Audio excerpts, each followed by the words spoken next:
down, I saw the terrible effects of the flooding on businesses and households, many of whom can't get flood insurance and therefore face huge losses. Once the initial £7,500 has been paid out to all the businesses from the money the Secretary announced during his visit, can the Minister assure us that the Treasury will approve proposals for the use of the rest of the money quickly so that businesses affected can receive help and get back up and running again? And if more is needed, will he provide it? Minister. Well, Mr. Speaker, the rest of the money is within the power of the Northern Ireland Civil Service to spend because it is reallocated funding. But alas, the Treasury is not under my control. But all I can say is I look forward to the day. Well, I thank the Minister for that answer, and the traders will expect to see the money spent. There's going to have to be a review of what happened during the floods to learn lessons for the future. Things like the need for a warning system, which there isn't in Northern Ireland currently, better flood defences and flood protection, which will all need funding in the years ahead. But in the continuing absence of the executive, which is really needed at a time like this, does the Minister agree that there should be a review? Does the Northern Ireland Civil Service have the power to establish such a review? And if not, will the Secretary of State do it? Well, Mr. Speaker, I would agree with the right honourable gentleman that a review is needed. I believe that it is possible for the Northern Ireland Civil Service to get on with that work under the powers we've given him. If it transpires that that's not the case, of course, I'll write to him and put a copy of the letter in the library. But I do believe that it is within their powers to get on with it. But if I may say so finally, of course, he's absolutely right. We all want to work together to see a restored executive, because it is for Northern Ireland ministers to work with their own Department for Infrastructure to deal with these matters. But of course, the insights he provides are wise and necessary. Farley. Question here, please, Mr. Speaker. Thank you, Mr. Speaker, and I thank my honourable friend for the proposals he and his party, and the proposals that the honourable member for Belfast East has already shared with me regarding these matters. I actually read his article in the Irish Times early this morning with great interest, but he will know that this sort of change is not exactly the silver bullet and will need some negotiation. Stephen Farley. Thank you, Mr. Speaker. I appreciate that there is a need for negotiation. The fiscal floor is of vital importance to Northern Ireland. Can I ask the Secretary of State to ensure that any fiscal floor is driven by evidence, is based on the work of the Northern Ireland Fiscal Council, draws on the work of Professor Holtham in Wales, and properly reflects the devolution of policing and justice, as what happened in 2010 around Need? Yeah, I thank him for those points, and obviously there's always some debate on what the basis of need is, and the Fiscal Council outlined what it should be in their particular eyes. In general principles, the answer is yes. There is a lot of conversations to be had here, and the Fiscal Council has helpfully published a report earlier this year. But I do remind him that this proposal for Wales took over 7 years to negotiate. Ian Paisley.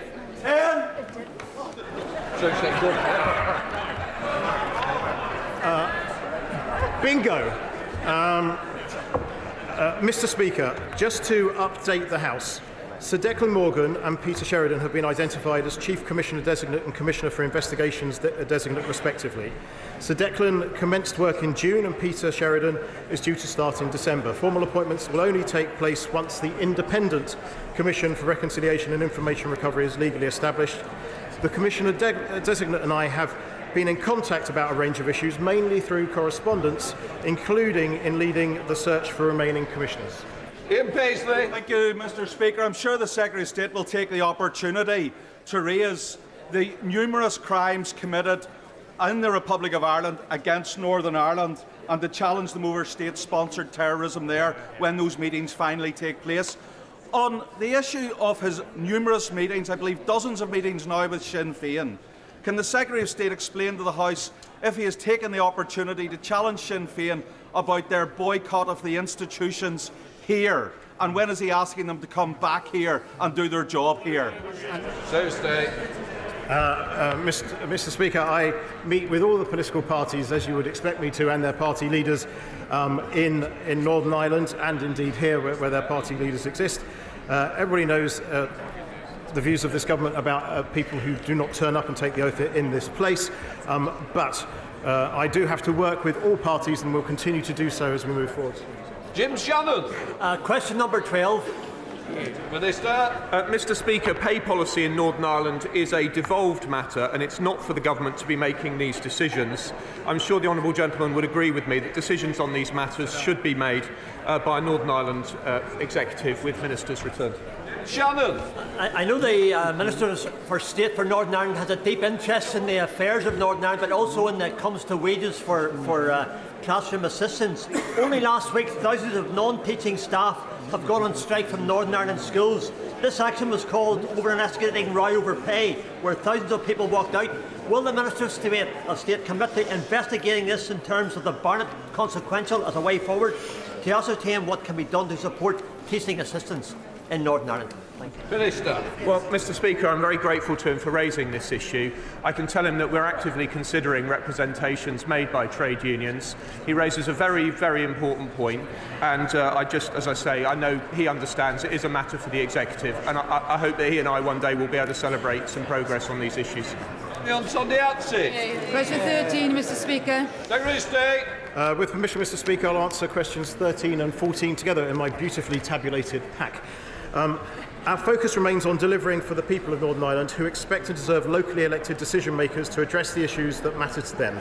I will continue to engage regularly with the party leaders and believe there is genuine willingness on all sides to re-establish the conditions for the devolved institutions to go back to work and to thrive. Mr Speaker, we've heard in this House today how disappointed Northern Ireland is with no levelling up bids. I visited Coleraine Football Club and they were disappointed. They were unsuccessful in round 2. So can the Secretary of State tell me, is he confident that the restoration of power sharing is close because Northern Ireland simply cannot afford to lose out on even more money?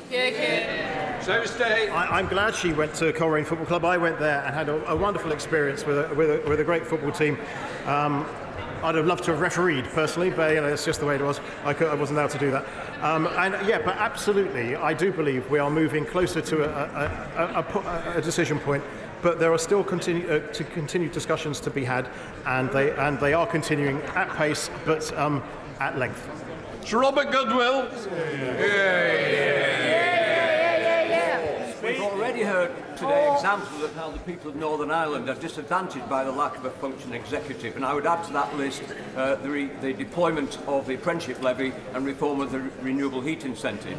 Does the Secretary of State agree with me that civil servants in Northern Ireland face an almost impossible job in trying to steer the ship of state without coordinates set by the politicians elected there? Secretary of State.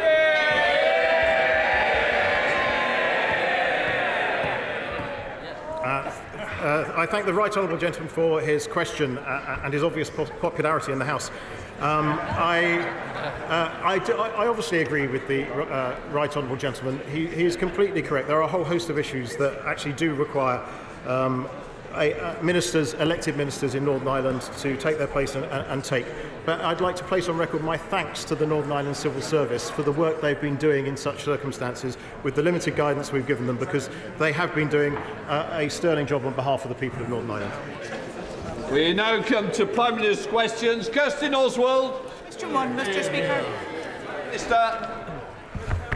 Mr Speaker, I know the thoughts of the whole House will be with the family and friends of the 4 teenagers who died in a car accident in North Wales. And Mr Speaker, I'm sure we'll touch on it later, but let me just say we welcome the agreement reached overnight for a humanitarian pause in Gaza. This is something that we have consistently pushed for and is a crucial step towards ending the nightmare for families of those taken hostage in Hamas's terror attack and also addressing the humanitarian crisis in Gaza. Mr Speaker, this morning I had meetings with ministerial colleagues and others. In addition to my duties in this House, I shall have further such meetings later today. Kirstin Oswald. Thank you, Mr Speaker. Today, his government will say that disabled people have a duty to work from home or lose their benefits, as if a suitable job of this kind is something that can be conjured up at will. It should be obvious to anyone that this kind of punitive policy isn't incentivising work, it's simply punishing disabled people who are already among the most marginalised in our communities. So can the Prime Minister do his duty and tell us now how many of the 137,000 jobs on the DWP Find a Job website are roles which specify that you can work from home. Prime Minister. Well, Mr. Speaker, it wouldn't be right to preempt the Chancellor's autumn statement later, but let me just say this. I'm proud of this government's record in supporting those with disabilities. Mr. Speaker, not only have we closed the disability employment gap, not only have we increased the number of employers that are now disability confident, we're also making sure that we support those who are most vulnerable in our society, not least with the cost of living payments this year, which include £150 for all those on means-tested disability benefits. Andrew Jones. Thank you, Mr. Speaker. Does the Prime Minister agree that the measures taken to get us through the economic shocks caused by COVID and Putin's war were right for that time, but they are not the blueprint for the long-term successful economies of the future? It's innovation and skills and investment in these, such as the imminent rebuild of Harrogate College or the 12,000 local apprenticeships we've seen since 2010. These are our foundation, and not the fantasy fairy tale tens of billions of borrowing from the Labour Party. Well, Mr. Speaker, my honourable friend is right, and I'm proud that since 2010 we've created 5.5 million apprenticeships. And Mr. Speaker, that's the difference between us. We now know that the party opposite want to halve the number of apprenticeships if they were in office. Meanwhile, we want to make an apprentice education secretary. But my honourable friend is right. Labour's plans to borrow £28 billion a year would just push up inflation, interest rates and taxes, undermining all the progress that we've made on the economy. And it's only the Conservatives that will give people the opportunity to build wealthier, more secure lives for them and their families. Leader of the Opposition, Keir Starmer. Thank you, Mr. Speaker. Like the Prime Minister, I know the whole House will welcome the agreement reached overnight. We repeat our calls for Hamas to release all hostages immediately. This humanitarian pause must be used to get the hostages out safely, to tackle the urgent and unacceptable humanitarian catastrophe in Gaza, and to make progress to a full cessation of hostilities. Mr. Speaker, in recent years, the international community has treated the two-state solution as a slogan rather than a serious strategy. And that must now change. Like the Prime Minister, I'm sure I speak for everyone in the House in saying our hearts go out to the families and friends of the 4 young men from Shrewsbury who tragically lost their lives this week. It's a living nightmare for any parent, and I can hardly begin to imagine their loss. Mr. Speaker, this week the Prime Minister unveiled the latest version of his 5 pledges for the country. Let's hope he has more success with these than the last ones. Did he forget the NHS? Prime Minister. Well, Mr. Speaker, not only when I became Prime Minister, just weeks after becoming Prime Minister, we injected record funding into the NHS and in social care. We also unveiled the first ever long-term workforce plan in the NHS's 75-year history. But I'm pleased he mentioned the 5 pledges because, as he knows, 3 of them are economic, and on a day which we will focus on the economy, I'm pleased to report that we have indeed halved inflation, no thanks to the party opposite. We have indeed grown the economy, and we have indeed reduced debt. That's a Conservative government delivering for this country. Well, the reason he ignored the NHS, not only in his new pledges but just now, is because 7.8 million people are currently on the waiting lists. That's 500,000 more than when he pledged to bring them down nearly a year ago.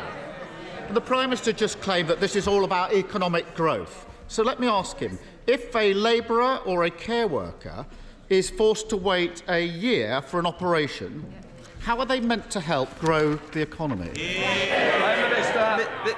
Mr. Speaker, we're doing an enormous amount to bring waiting lists down. Enormous amount. Expanding patient choice, rolling out new community diagnostic centres, new surgical hubs, as well as putting more doctors and nurses in our ward. But I guess the question, Mr. Speaker, is when he talks about targets and waiting lists, I really just hope that the Welsh Labour government aren't listening. Because after 25 years in power, they're missing every single one of his targets. Weren't they meant to be his blueprint? Mr. Speaker, more than double the entire population of Wales are currently on a waiting list in England. He really needs to take some responsibility. And on his watch, 2.5 million people are too sick to work, with the majority also suffering from mental health issues. On top of his failures on waiting lists, can he tell us how many people are waiting for mental health treatment? Well, actually, Mr. Speaker, we've injected record sums to expand the number of mental health treatments in our country. But, Mr. Speaker, I talked about the practical things that we are doing with CDCs and surgical hubs. But he doesn't also seem to realise that the union action that he fails to condemn and that his members of parliament support from the picket lines have led to several 100,000 cancelled appointments, all making waiting lists worse. And he asked about Wales, but we can look at it. In Wales, over 70,000 people are waiting over 18 months for treatment, compared to in England, where, thanks to our efforts, we have virtually eliminated 18 months' wait. And that's the difference between us, Mr. Speaker. He wants to play politics, we get things done. So raising the waiting list by 500,000 is getting things done. He's through the looking glass, this one. I asked the Prime Minister how many people are waiting for mental health treatment. He knows the answer, he just doesn't want to give it. 1.2 million. 200,000 are children, some waiting nearly 2 years to be seen. Would the Prime Minister accept those kind of delays if it were one of his family or friends? Prime Minister. Well, Mr. Speaker, one of the key things we are doing to bring down waiting lists is to expand the access of patient choice. It's a very straightforward idea to make sure that patients can choose where they get treated, and that way we will bring down waiting lists for mental health and other treatments far faster. Now, the Labour Party's policy on this is a total and utter mess. First, he promised, in his words, to ban NHS use of the independent sector. Then he said he wants more use of the independent sector. His shadow health secretary agreed with that, but then the deputy leader said that she would end it. As ever, you simply don't know what they stand for, and you can't trust a word they say. As ever, no responsibility for the shocking state of the NHS. The truth is, the Prime Minister would not accept those waits for his family, and neither should anyone else. This morning, I spoke to an NHS nurse. For many months, Cam struggled to find time to see her 14-year-old son, Mikey, until he became seriously unwell. And now he hasn't been able to be in mainstream education for over a year. Mikey's mum is having to balance nursing with caring and being a parent. And this isn't a one-off. There are families up and down the country in exactly the same situation, working hard, trying to get through the cost of living crisis whilst desperately worried about relatives who can't get the treatment they need. How does he think they feel when they see the Prime Minister refusing to take responsibility and boasting that everything is fine? Mr. Speaker, we're doing absolutely everything we can to put money into the NHS to bring down the waiting list, because I do want families up and down the country to have access to the healthcare that they need. He's absolutely right, they do deserve it. But then it is incredibly galling, Mr. Speaker, to hear this from someone who, when there are strikes happening in our hospitals and people are being denied access to emergency medical care, not only does he not have the strength to condemn it, he refuses to back legislation that would guarantee all the families that he talked about that access. This is on his watch. It's his responsibility. 13 years in, and all he's got to offer is trying to blame the opposition for his failures. Over and over again. Mikey's mum. I'll tell you what Mikey's mum said to me this morning, shall I, if you're so interested to hear. She said, and I'm going to quote her, she said, whatever spin the government puts on it, you can't hide the reality for ordinary working people. That's her words. Worth reflecting on. Yes. Now, I'm glad that in recent years, real progress has been made in tackling the stigma surrounding mental health. But the fact remains that the suicide rate for 15 to 19-year-olds has doubled since 2010, and suicide is now the biggest killer of men under 45. And they're not just statistics. Every single one is a tragic loss to families and to friends. Politics has the ability to turn this around. It means tough choices. If we were to scrap tax loopholes, we could have thousands more staff, more support in our schools, more support in our communities. That would allow us to treat patients on time, getting them back to work, back to their families, and, crucially, giving them their lives back. This is about mental health. That's Labour's plan. Will he back it? Prime Minister. Well, Mr. Speaker, it was this government that, for the first time in the NHS's history, ensured that it had a long-term workforce plan, providing it with record funding so that we can eliminate long waits, but also ensuring that it has the money that it needs to train record numbers of doctors and nurses, whilst radically reforming how they work to improve productivity, because the only way we will get everyone the treatment that they need is to make sure that the NHS has a fantastic staff that it needs, and it's this government that has put that in place. And we can look, because he talks about records, Mr. Speaker, because this is something that no government has done in the past. It's something I'm proud we've done. Labour's record on this issue is clear. It was a disastrous failure of workforce planning. And those weren't my words, Mr. Speaker. Those was the verdict of the Labour-chaired Health Select Committee. It was Labour that did not train the consultants that we would need now, that take 13, 14, 15 or years to train. And it's this government that is for the first time making sure that every family will finally have the doctors and nurses that they need. Thank you very much, Mr. Speaker. Access to housing that local people can afford is the biggest challenge we face in Cornwall. And whilst we need to build more houses, we need to ensure that they are available and affordable to local people and meet the needs of our rural and coastal communities. Now, local knowledge, particularly from elected representatives, is an important part in ensuring we achieve this. Yet the Leader of the Opposition has made clear that his intention is to ignore or override the views of local people in decisions on planning matters. Can the Prime Minister assure me and the people of Cornwall that under his government the views of local communities will play a part in the planning process? I thank my honourable friend for his excellent campaigning on behalf of his constituents, and I agree with him that housing must meet the needs of local communities, and our Affordable Homes programme is delivering hundreds of thousands of homes across the country. But crucially, on this side of the House, Mr. Speaker, we believe that local communities must be consulted, in contrast to Labour's plan, which is top-down housing targets, concreting over the Greenbelt and destroying our precious countryside. SNP leader Stephen Flynn. Thank you, Mr. Speaker. I think all of us in the Chamber are united in our relief at reports that hostages are due to be released by Hamas in Gaza. But we can't afford to lose sight of what comes at the other side of the temporary pause in hostilities that we are about to see.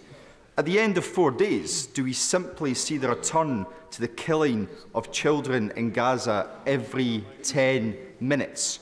Or do we choose in this House to instead back a permanent ceasefire? Prime Minister. Well, Mr. Speaker, we do welcome the agreement reached overnight, and as I said, this is something that we have consistently pushed for and is a crucial first step as we try and resolve this situation and indeed the humanitarian crisis in Gaza. Of course, we want to see all hostages released as quickly as possible, including British nationals, and I would urge all parties involved to deliver the agreement in full. I would also like to put on record my thanks to Qatar for their important role, and we will continue to work with the United States and Israel to ensure the safe return of hostages and maximise the opportunity of this temporary pause to step up aid to suffering civilians in Gaza. It is something that we have pushed for, we've continued to do, and the UK is playing a leading role in delivering. Stephen Flynn. Mr. Speaker, ultimately it's not a pause in the killing of children that we need. It is an end to the killing of children that we need. And I can think of no better time than now for the Prime Minister to advocate for that permanent ceasefire. But given that he won't currently do that, will he instead lay the foundations for that two-state solution by finally recognising the state of Palestine? Prime Minister. Mr. Speaker, actually what the agreement that has been reached demonstrates that it wasn't right to have a unilateral ceasefire, and what was right was to do, as we have done, consistently push for a pause that would allow not just for aid to reach people in Gaza who desperately need it, but also for hostages to be released. That is what we have pushed for, and I'm glad that that is now being delivered versus a unilateral ceasefire, which would have emboldened and strengthened Hamas. And our position on the Middle East peace process more broadly is clear. We do support a negotiated settlement leading to a safe and secure Israel living alongside a viable and sovereign Palestinian state. I've spoken to President Abbas and met with him to discuss this issue, and we are clear about strengthening the Palestinian Authority and reinvigorating efforts to find a two-state solution. And our long-standing position is that we would recognise the state of Palestine when it best serves the interests of peace. Thank you, Mr. Speaker. Can I welcome the Prime Minister's Network North project, which will see the full £1.7 billion put into the Midlands Rail Hub, which will reopen the central platforms at Kings Norton train station, which have been derelict for so long. And can I ask him to bring forward the cash so we can increase capacity on the line and improve journey times? And can he look at my campaign to extend the new Camp Hill line to Longbridge, which will open up access to the new Longbridge Business Park, which he visited earlier in the year, which will be bringing back manufacturing jobs to Longbridge for the first time since MG collapsed in 2005. Well, I am pleased that my honourable friend's constituency will benefit from the decision on HS2 and benefit significantly from new Network North funding, an additional £1 billion to deliver the Midlands Rail Hub in full. And I know that decisions about Kings Norton are due to be made later this year, which should be good news to him. And the extension of the forthcoming Camp Hill line services between Birmingham and Kings Norton and Longridge will be assessed in due course as well. So I hope that's helpful, and I'm sure the Rail Minister keeps him up to date on progress. Sybil Roberts. All right, I'm sure the Prime Minister will join me and the communities that I represent in sending heartfelt sympathies to the families and friends grieving at the loss of 4 young men lost in a tragic accident in Carrickglanbrothen this week. People in North Wales pay the highest standing charges on energy bills at £340 a year. That's a third more than London. That's despite having lower average incomes and people there living in older, poorly insulated houses. With a further increase in standing charges due next April, he must recognise that he can't leave this to Ofgem. Will his government, therefore, tackle unfair standing charges, and that before winter sets in? Mr. Speaker, we have provided an extraordinary package of support for households across the country to help with energy bills, totalling almost £100 billion over the past year or two. The Ofgem price cap has also fallen to around £1,800 currently, and our price guarantee will remain in place till spring of next year, which will provide further protection for families. But crucially, the Chancellor announced previously that we have removed the premium paid by households using prepayment meters until the EPG ends, bringing their costs into line with those paid by comparable direct debit customers, and we continue to provide considerable support for vulnerable families throughout the winter with their energy bills. Liam Fox. Thank you, Mr. Speaker. Setting strategic aims for the Middle East requires us to be precise about the terms we use, and that includes the word peace. Peace is not just the absence of war or conflict, but the freedom from the fear of conflict or oppression or terror. Peace requires mutual respect, freedom from persecution, and living without fear of destitution. It comes with self-determination and liberation from arbitrary justice. It needs hope and dignity and enforceable rights. Does my right honourable friend agree that only when all the people of the Middle East can achieve all of these things can any of us talk about having achieved peace? Well, I agree wholeheartedly with my right honourable friend and thank him for what he says, and I know his advice will continue to be of value to the government as we find a way for a peaceful, more secure future for everyone living in the region. Patricia Gibson. Thank you, Mr Speaker. The Scottish surcharge on energy, according to Ofgem, means that people in Scotland pay 50% more in standing charges than Londoners, despite exporting 3.2 million hours of electricity to England in the last 2 months alone. Meanwhile, Scottish green energy producers pay higher charges than English power companies to connect to the grid. Does the Prime Minister think that this is fair to Scotland's consumers and businesses? Mr Speaker, I refer to my previous answer about the considerable support that we're providing to families across the United Kingdom with their energy bills. And actually, what would be good, she mentioned Scottish businesses, what would be good is if the SNP realised that they should support the 200,000 people employed in Scotland's North Sea oil and gas industry. Kevin Foster. Thank you, Mr Speaker. The latest film from Torquay's Unleashed theatre company, 3 Steps, outlines the impact of homelessness. What further steps does the government plan to take in order to ensure everyone has a place of their own? Prime Minister. I thank my honourable friend for highlighting the important work of his local theatre company, Unleashed, and I wish them well in their future endeavours. We are investing an unprecedented £2 billion over the next 3 years to tackle homelessness and rough sleeping, including building thousands of move-on homes and implementing our landmark Homelessness Reduction Act, which has already prevented or relieved almost 600,000 households from suffering from homelessness. Let's Cunningham. Thank you very much, Mr Speaker. Why are 34% of children in my constituency living in poverty? Prime Minister. Mr Speaker, it's this government that has ensured that across our country 1.7 million fewer people are living in poverty as a result of the actions of this government. Yes, that is true, Mr Speaker. Not only that, hundreds of thousands fewer children are living in poverty, and income inequality is at a lower level than we inherited from the party opposite. But, Mr Speaker, we don't want any child to grow up in poverty, and the best way to make sure that that happens is to ensure that they do not grow up in a workless household. And that is why the right strategy is to ensure that we provide as many children with the opportunity to grow up with parents in work. And because of the actions of previous governments, several 100,000 more families are in that. Got it. Durham Henry. Thank you, Mr Speaker. I have a question about apprenticeships. It is vital that individuals of any age can train and retrain for good local jobs, further education and skills opportunities that are available. So will the Prime Minister work with me in my campaign to establish an apprenticeship hub in Broxton? Thank my honourable friend for all his campaigning on this important issue. We've delivered over 9,000 apprenticeships in his constituency, of great local businesses, including some that I visited as Chancellor, like Hair and Beauty from memory. But while we continue to invest in apprenticeships, we know the party opposite now want to halve that number, and that is the difference between us. Whilst on this side of the House we want to give people a hand up, all Labour want to do is keep them in their place. Andrew Weston. Thank you, Mr Speaker. With 316 arrivals by small boat this week, last week's Supreme Court ruling on Rwanda has left this government's lack of a compassionate and functioning asylum system totally exposed, with refugees suffering as a result and chaos at our borders. So could I ask the Prime Minister, yes or no, does he now intend to disapply human rights laws in order to continue wasting time and money on this cruel and discredited gimmick?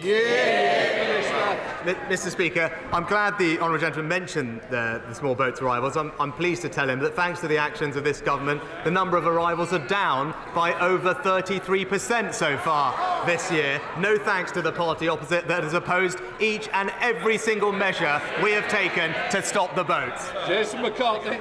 Thank you, Mr Speaker. Whilst the Labour leadership at Kirklees Council are looking to close Colne Valley Leisure Centre, hike up car parking charges and being criticised by their auditors for the way in which they manage their resources, there has been lots of good news for my bit of Yorkshire this week. £64 million of levelling up cash for Huddersfield Market and the Penistone rail line upgrade and the West Yorkshire Investment Zone, focusing on the National Health Innovation Campus at the University of Huddersfield. will the Prime Minister continue to invest in West Yorkshire and come and see some of these fantastic... Prime Minister, Well, Mr. Speaker, what great news. What great news. I was delighted to hear that the third investment zone was announced in West Yorkshire, and indeed money for the Penistone Line rail upgrade and regeneration funding for Huddersfield Open Market. But Honourable Friend is right, though. While the Labour-run Kirklees Council is not investing in closing things, it's this Conservative government that is backing communities across the north. He's not going Mr. Speaker. On Monday, the government's chief scientific advisor, Patrick Vallance, told the COVID inquiry that the now Prime Minister had not asked for advice regarding Eat Out to Help Out. But on the 9th of March 2 years ago, the Prime Minister told this House that, and I quote, "At all steps in the crisis, we have taken the advice of our scientific advisors." Who's right? Prime Minister. Mr. Speaker, as he knows, there is an ongoing statutory inquiry into COVID. It's absolutely right that that process is followed. I look forward to providing my own evidence in the coming weeks and addressing all these questions. But it was the case that the government took advice from scientific advisors, and again, that's exactly what this inquiry will go over. Mr. Speaker, since I recently shared my own experience of birth trauma in this chamber, I've been inundated with mums writing to me from across the UK to share their stories. I received a concerning email last week from a Staffordshire mother who'd like me to raise her concerns about Royal Stoke University Hospital. She also experienced birth trauma and has been told that due to the time elapsed, they will not be able to investigate her concerns. It is not acceptable to me that my constituents are not having complaints investigated by my local hospital. So can I ask the Prime Minister to urgently meet with me to discuss this? And can I also ask him to include birth trauma in the refreshed update to the Women's Health Strategy? We must do better to provide aftercare to all mothers in this country. Well, can I thank my honourable friend for raising this important issue and for continuing to be a fantastic campaigner on birth trauma. I'm pleased that the first ever debate in Parliament on birth trauma was held recently in October. It was powerful, it was moving, and it highlighted just what a significant impact birth trauma can have on so many women's lives. The Department for Health are working with NHS England to make sure that we can improve maternity care and making sure that mental health care is also improved to deal with this. And I will ensure that the Health Secretary meets with my honourable friend so that we can ensure that we get this right for all the women who are depending on it. Mr. Speaker, in the last 13 years, the 6 oil and gas licensing rounds by the Tories have produced only 16 days' worth of oil and gas for the UK. Can the Prime Minister explain how doubling the number of licensing rounds will have any impact on the insanely high energy bills my constituents are facing? If he cared about energy security, jobs or the environment, he would surely be better matching the Scottish Government's £500 million investment in a just transition and providing a £400 rebate to bill payers. Mr. Speaker, not £500 million. We're investing tens of billions of pounds in the energy transition, not least with things like carbon capture and storage, which the North Sea can play a starring role in. But it's just completely wrong. In order to have energy security, it's right to exploit the resources that we have here at home. Even the Independent Committee for Climate Change projects that we will still need oil and gas as we make the transition and in decades' time. So the question from the Honourable Lady is, are we better off getting that here at home, supporting Scottish jobs and businesses, or are we better off putting that money in the hands of foreign dictators and shipping it here with 2 or 3 times the carbon emissions? Thank you, Mr. Speaker. Today I'm hosting 14 Ukrainian teenage children here in the House of Commons, whose parents have been and are fighting the Russians in Ukraine. 6 of them have been orphaned.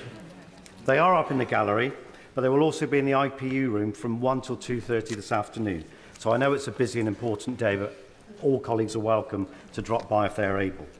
So will the Prime Minister join me in paying tribute to the parents of these children and take this opportunity to reiterate our steadfast support for the people of Ukraine in their fight for their independence, their freedom and their nation's survival?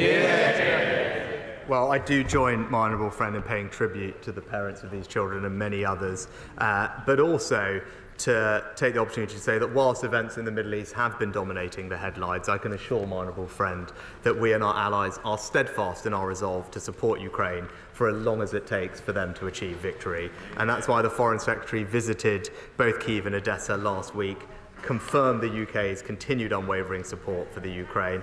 Putin cannot hope to outlast the incredible resolve or spirit of the Ukrainian people, and they should continue to have our support for as long as it takes. A few weeks ago, the world cringed at the Prime Minister's fawning welcome for Elon Musk. Yep. And this week, advertisers are fleeing Musk's platform after his latest vile outburst.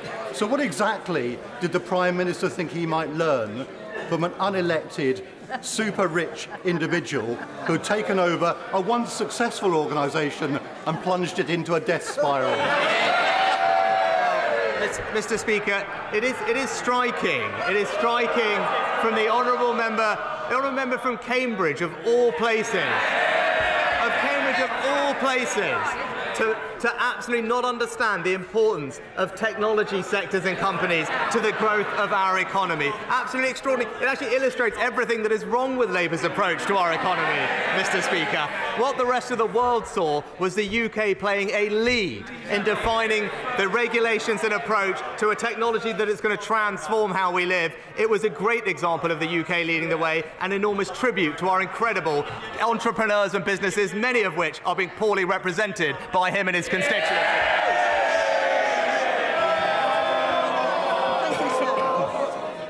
Today is Red Wednesday, when we remember millions of Christians and others worldwide persecuted for their faith.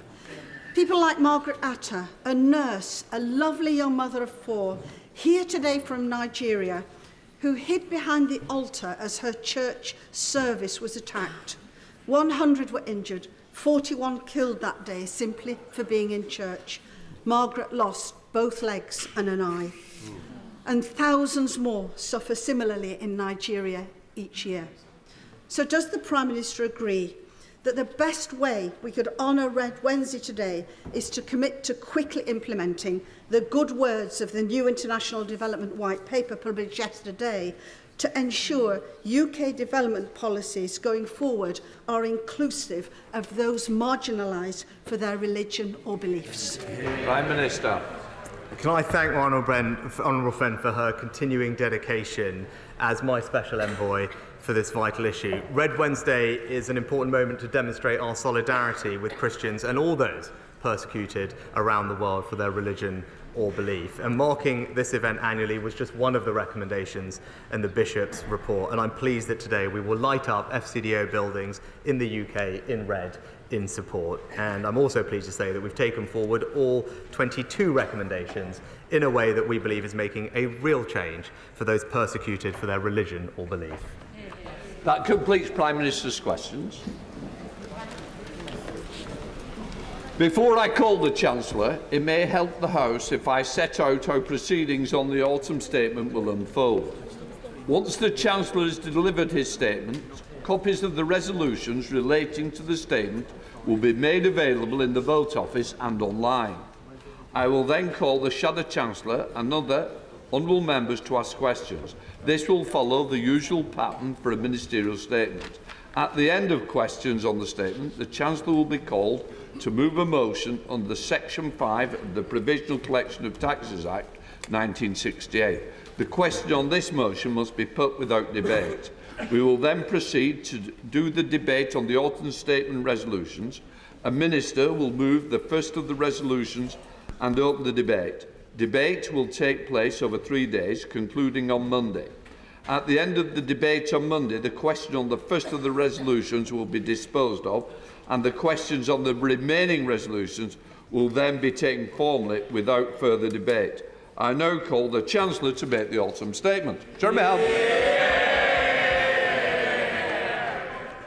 Mr. Speaker, I come today with good news. It's my wife's birthday, and unlike me, she's looking younger every year. I turn to the statement.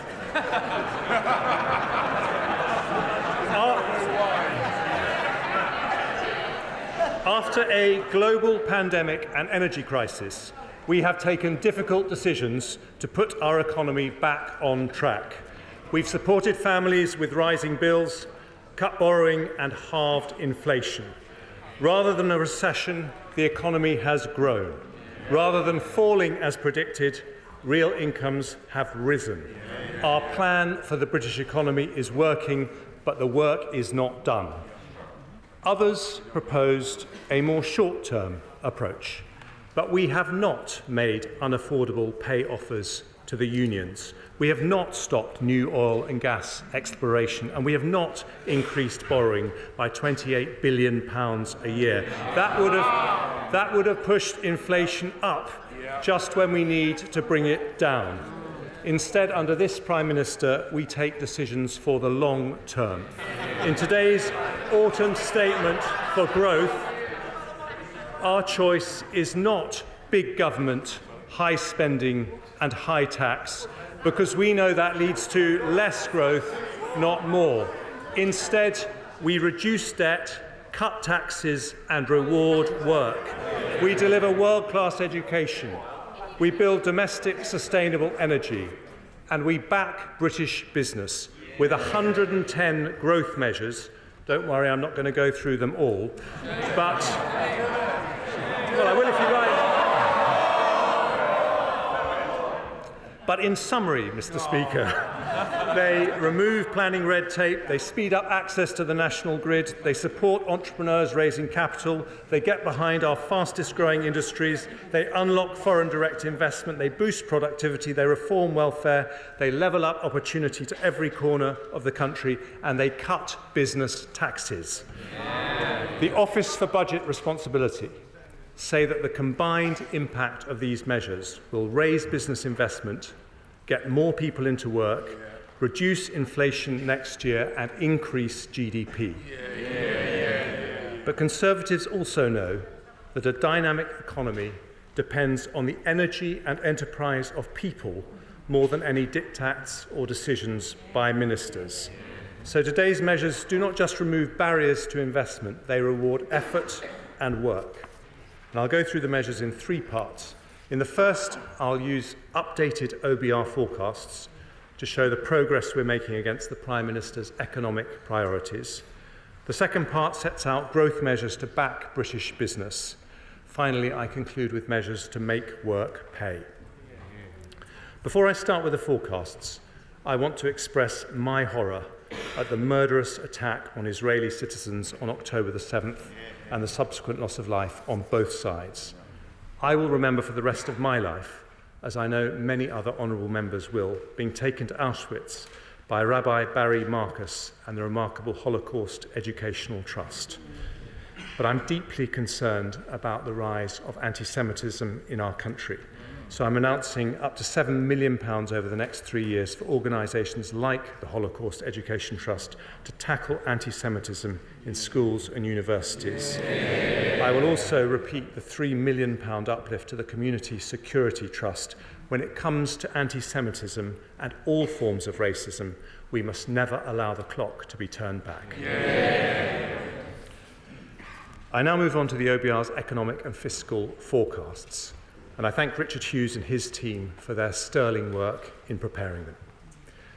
3 of my right honourable friend, the Prime Minister's 5 pledges at the start of the year were economic: to halve inflation, grow the economy and reduce debt. Today I can report to the House that we are delivering on all 3. Let's start with inflation. Now, the Shadow Chancellor didn't mention it in her conference speech. My conference speech was before hers, so all she had to do was a bit of copying and pasting, which I've heard she's good at.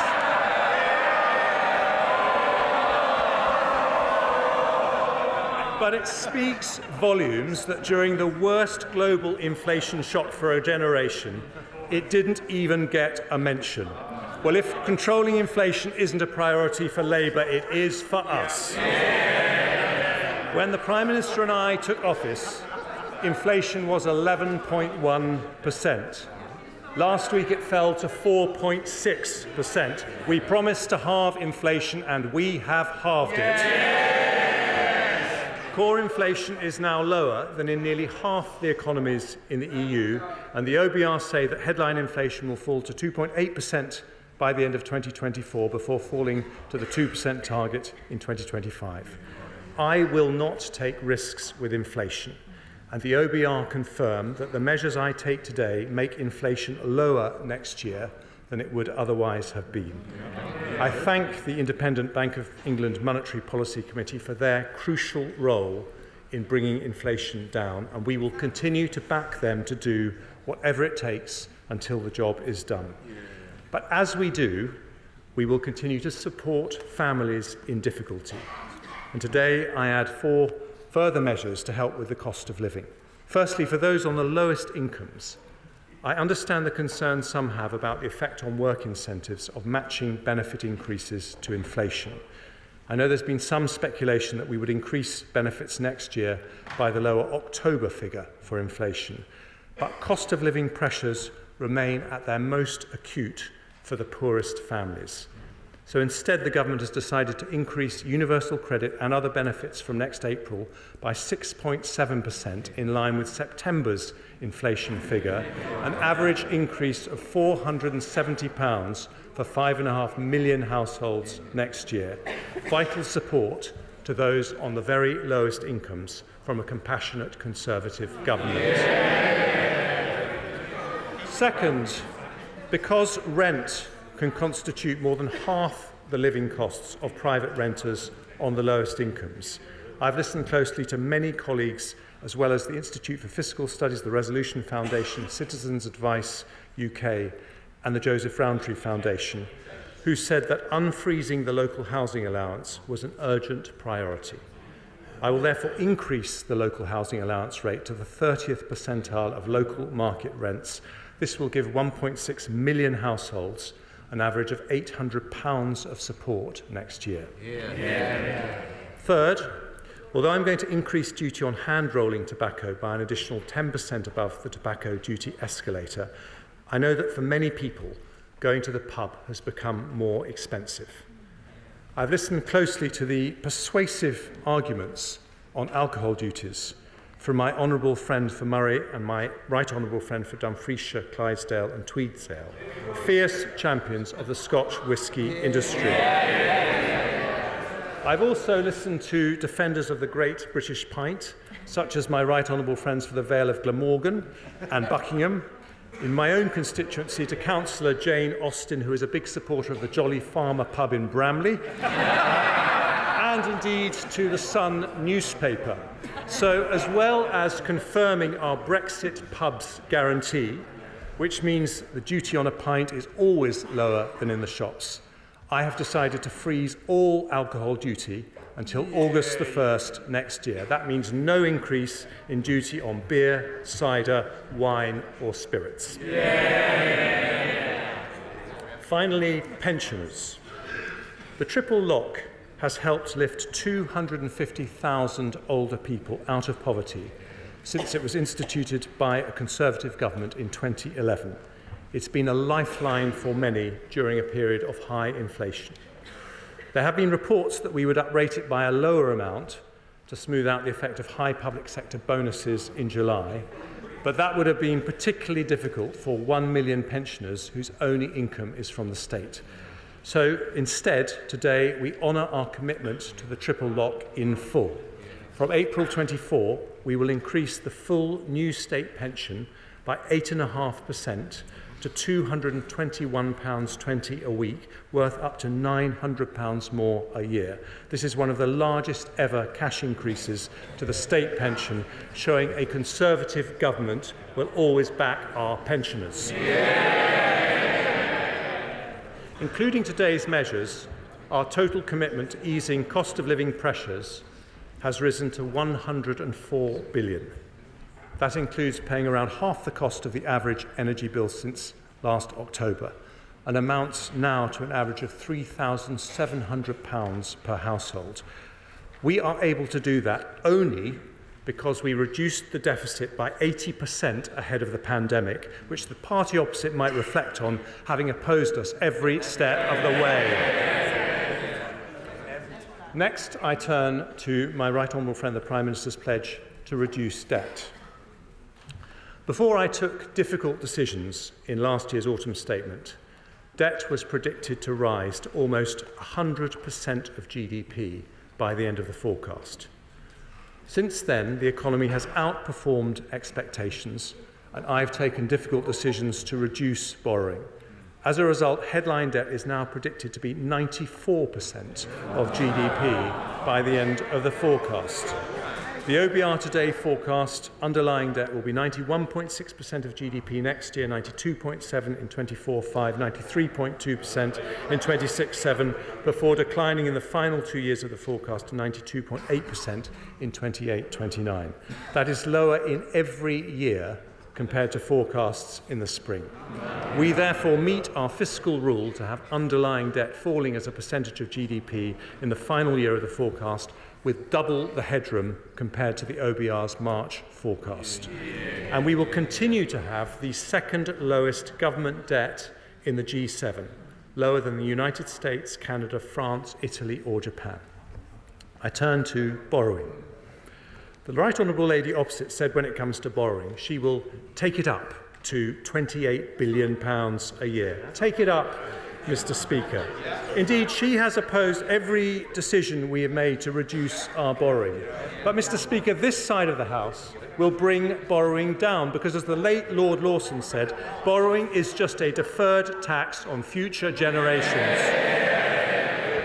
Now, I see the Leader of the Opposition shaking his head. In fact, we do have something in common. Both he and I wanted to make a Jeremy Prime Minister.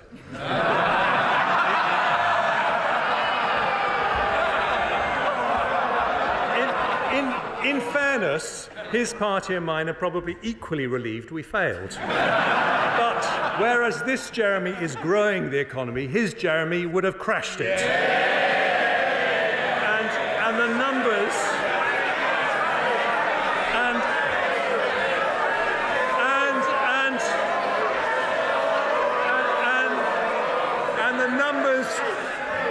And the numbers show the contrast.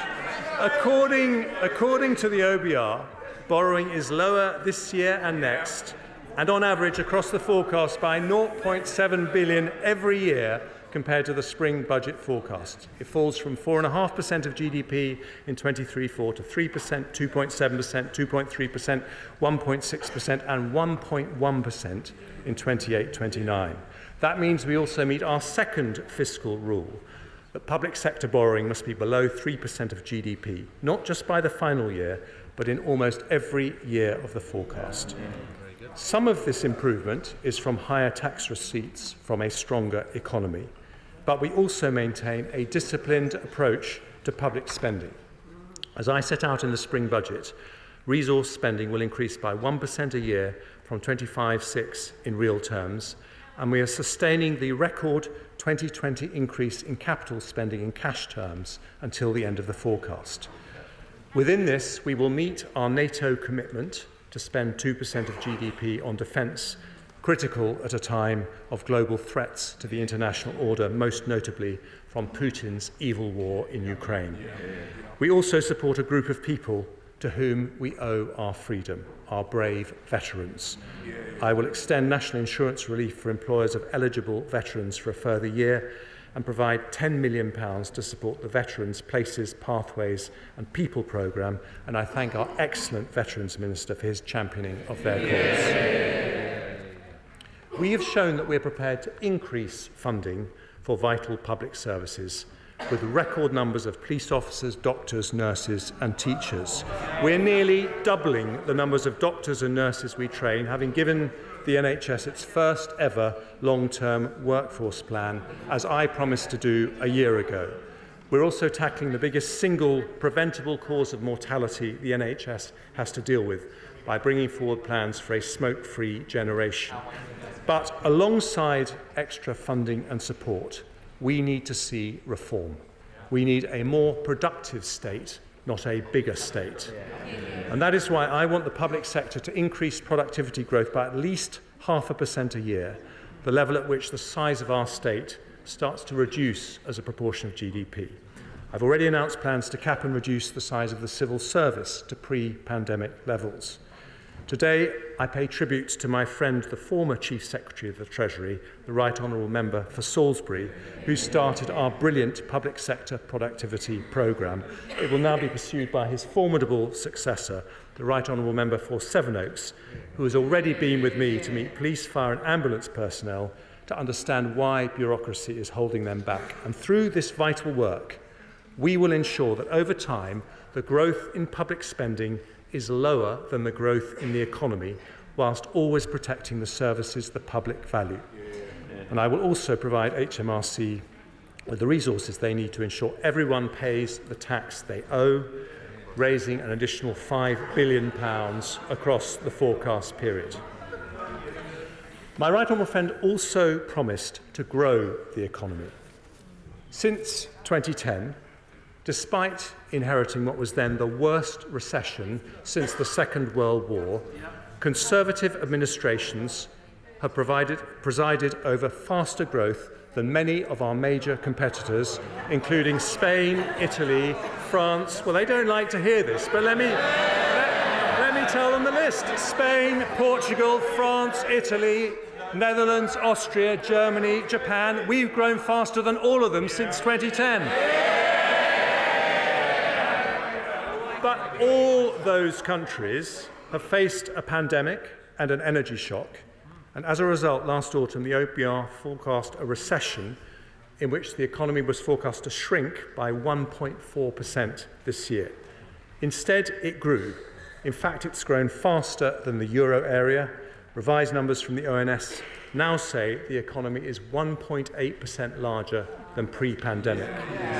And looking ahead, the OBR expects the economy to grow by 0.6% this year and 0.7% next.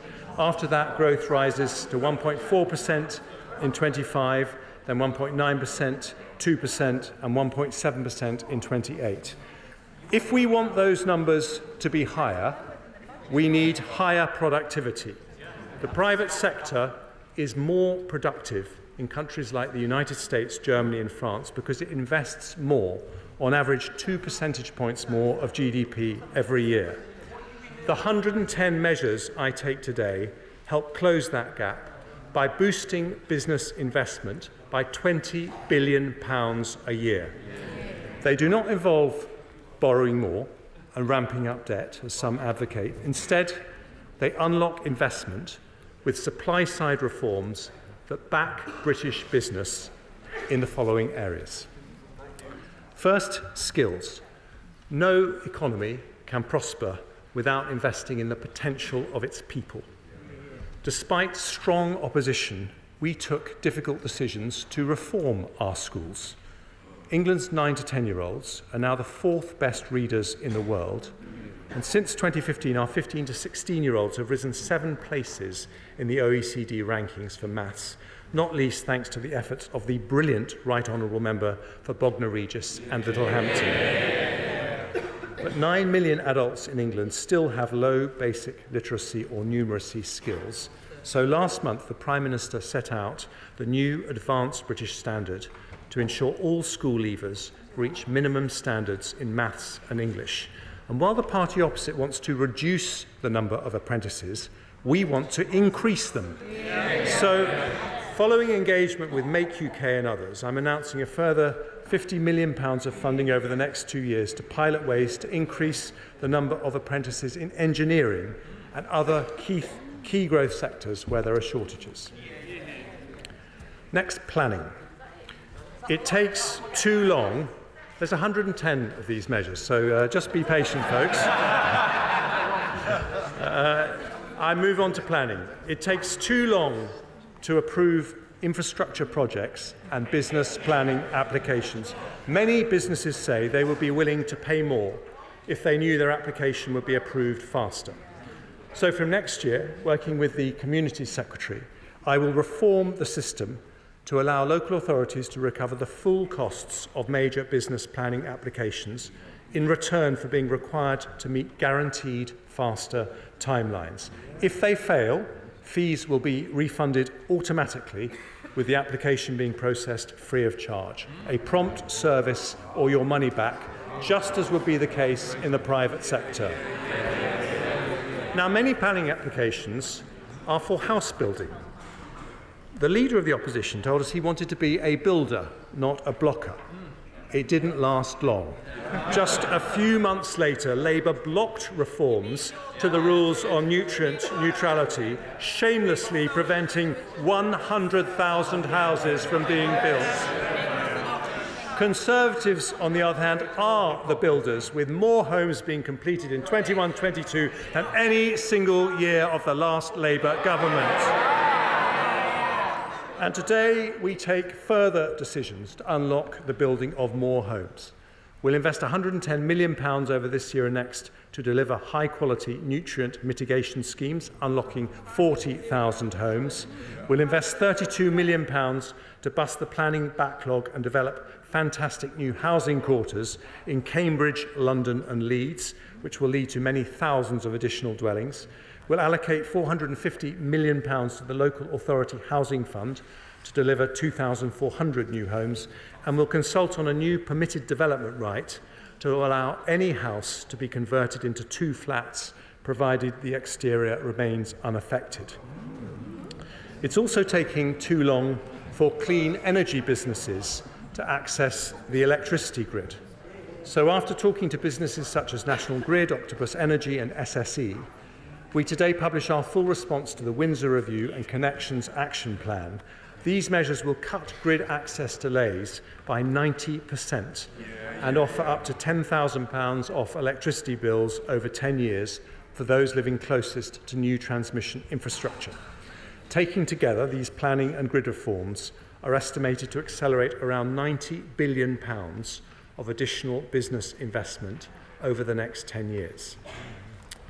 Next, foreign direct investment. I'm extremely grateful to Lord Harrington for his excellent report on how to increase foreign direct investment. We accept all his headline recommendations, and in particular will put in place a concierge service for large international investors, modelled on the best such services offered by our competitors, and will increase funding for the Office for Investment to deliver it.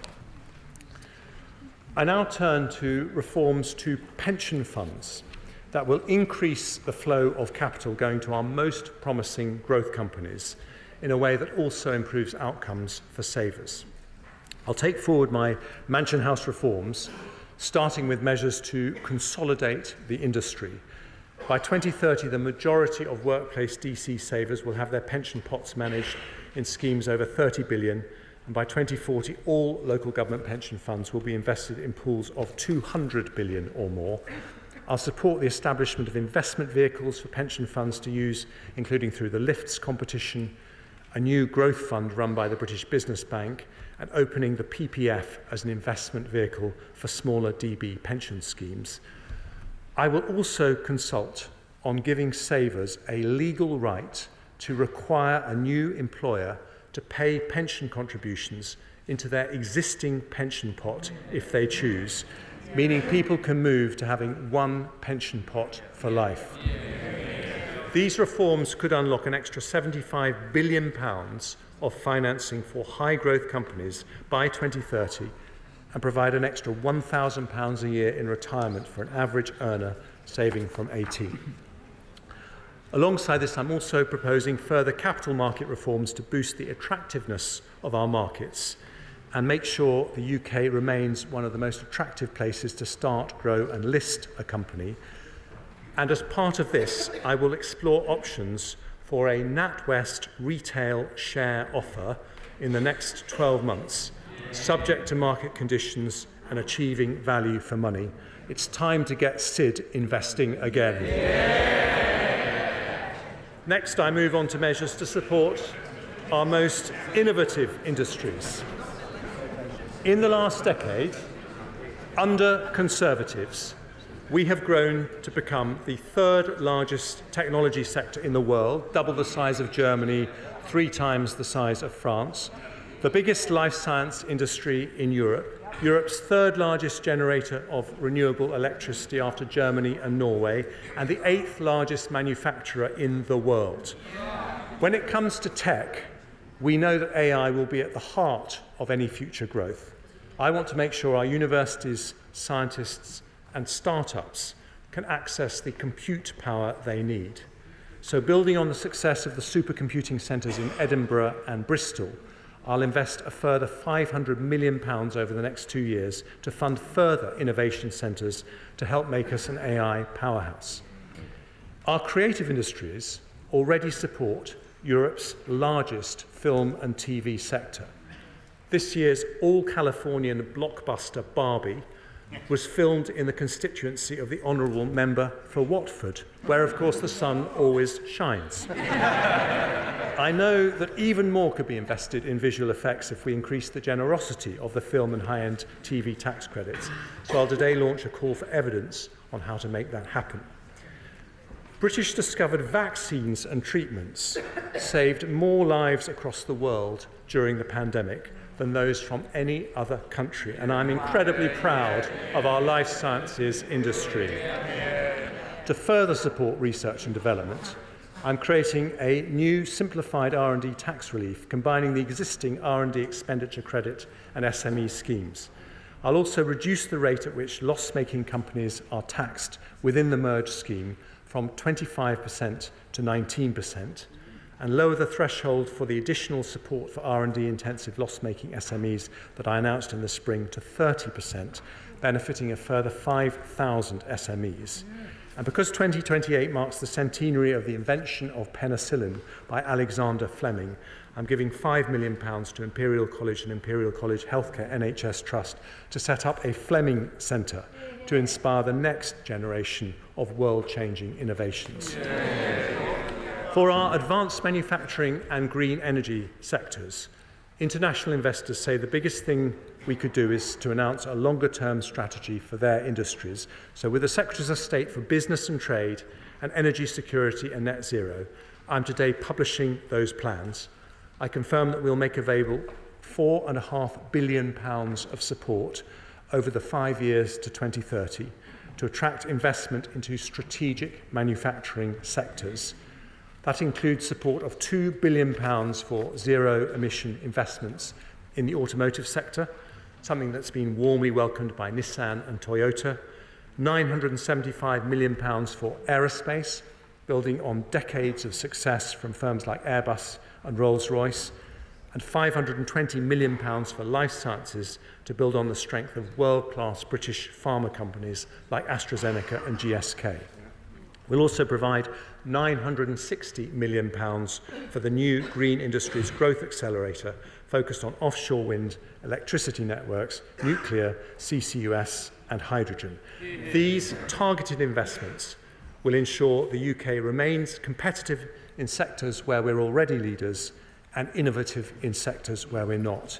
And taken together across our fastest growing innovation sectors, this support will attract an estimated £2 billion of additional investment every year over the next decade. One of the reasons we support our manufacturing and clean energy sectors is they help to level up growth across the United Kingdom. So I now turn to further levelling up measures. In the spring, I announced we'd deliver 12 new investment zones, 12 mini Canary Wharfs, where government, industry and research institutes collaborate across the UK. Since then, the Exchequer Secretary, the Honourable Member for Grantham and Stamford, has done outstanding work across government to bring this vision to fruition. Following tenacious representations by the Honourable Member for Innis Mon, without whom a mention would mean that no Chancellor's speech was complete, and representations from the unstoppable Mayor of Tees Valley, I have today decided to extend the financial incentives for investment zones and the tax reliefs for free ports from 5 years to 10 years. I will also set up a £150 million investment opportunity fund to catalyse investment into the programme. Now, on Monday, I confirmed a new investment zone in West Yorkshire. Today, having listened to representations from the West Midlands Salesman-in-Chief Andy Street, as well as the Honourable Member for Mansfield and the Honourable Member for Bury North, I am announcing 3 further investment zones focused on advanced manufacturing in the West Midlands, East Midlands and Greater Manchester. Together, local partners expect these will help catalyse over £3 billion of private investment and 65,000 new jobs. And having listened to the Honourable Member for Wrexham and the Honourable Member for Clwyd South, I can announce a second investment zone in Wales in the fantastic region of Wrexham and Flintshire, which I will visit tomorrow. We're publishing new devolution deals with 4 areas, including Hull and East Yorkshire, and offering devolved powers to even more county areas. One of those areas will be the leafiest and most charming county in the country, namely Surrey, where, of course, the Leader of the Opposition grew up. We don't get everything right.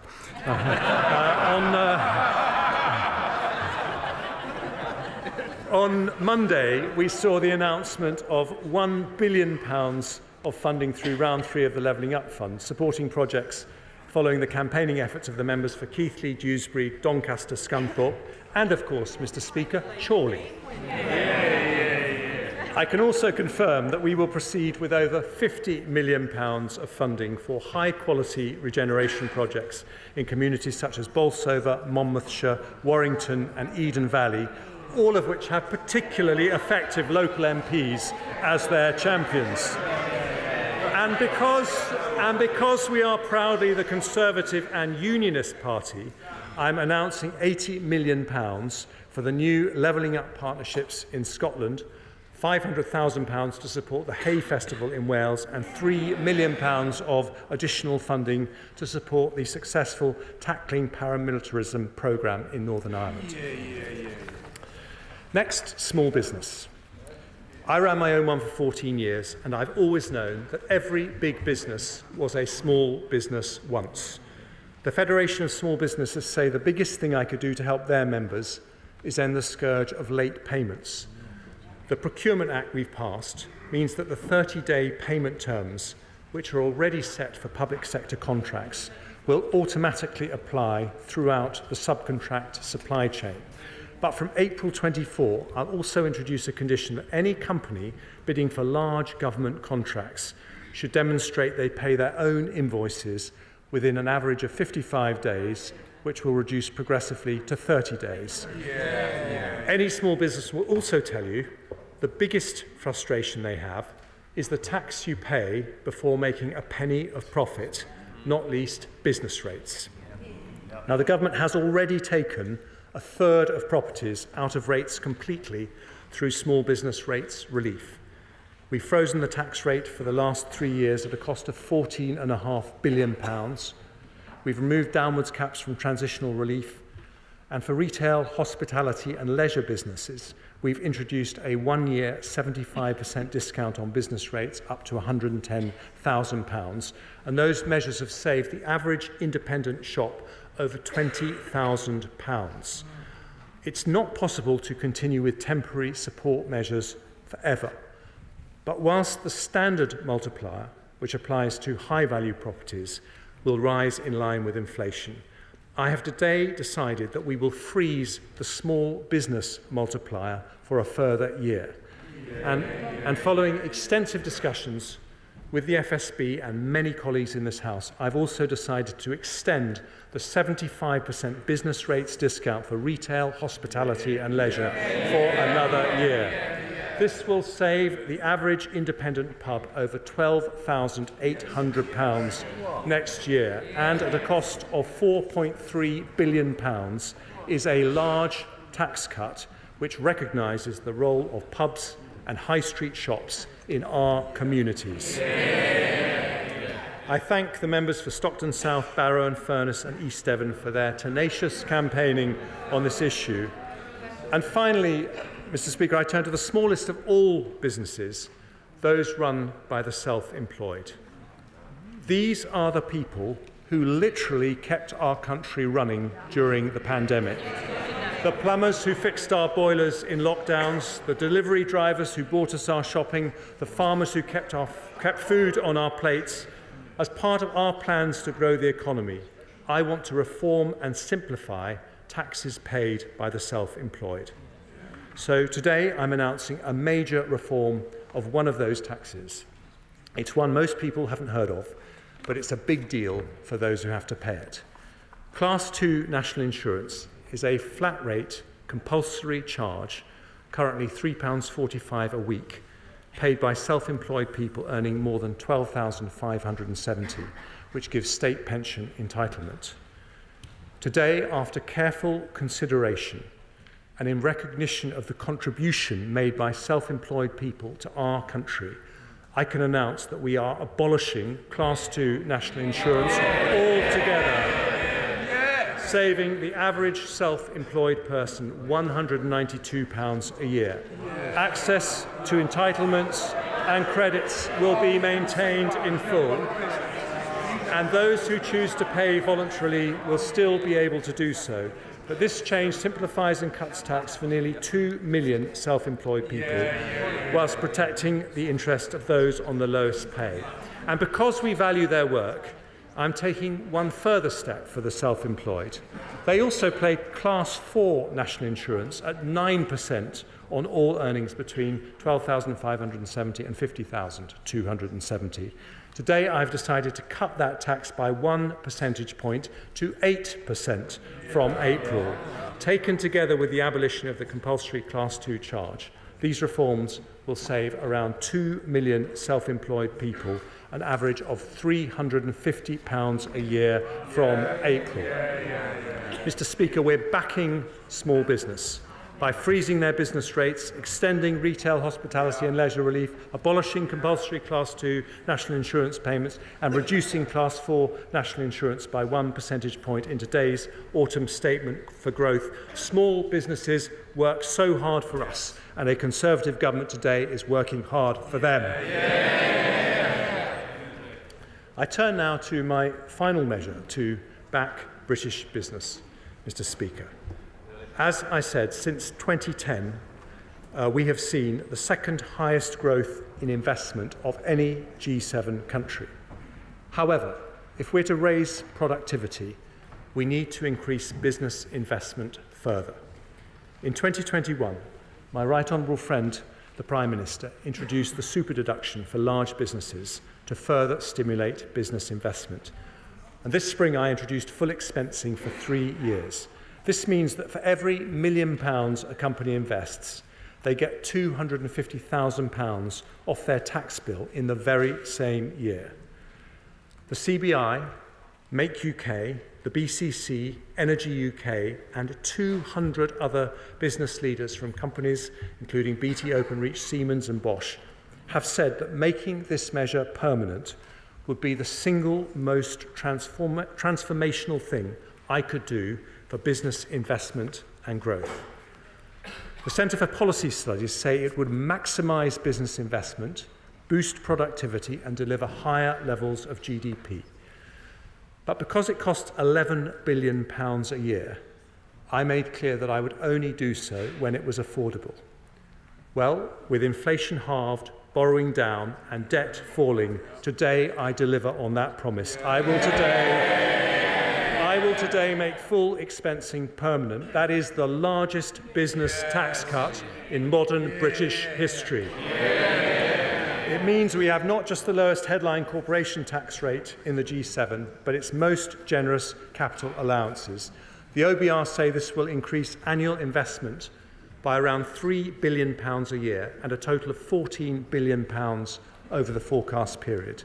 We know on this side of the House the way to back British business is not to borrow more or subsidise more, but to increase the incentives to invest. And we do that today by introducing one of the most generous tax reliefs anywhere in the world, a huge boost to British competitiveness in an autumn statement for growth. Skills, planning, infrastructure reform, pension fund reform, support for innovation industries, levelling up, backing small businesses, and full expensing. Under Labour, business investment was 9.3% of GDP in real terms. Since 2010, it's been 9.8% of GDP. But today we go further because taken together, The overall impact of today's growth measures will be to increase business investment in the UK economy by around £20 billion a year within the decade, nearly 1% of GDP at today's level.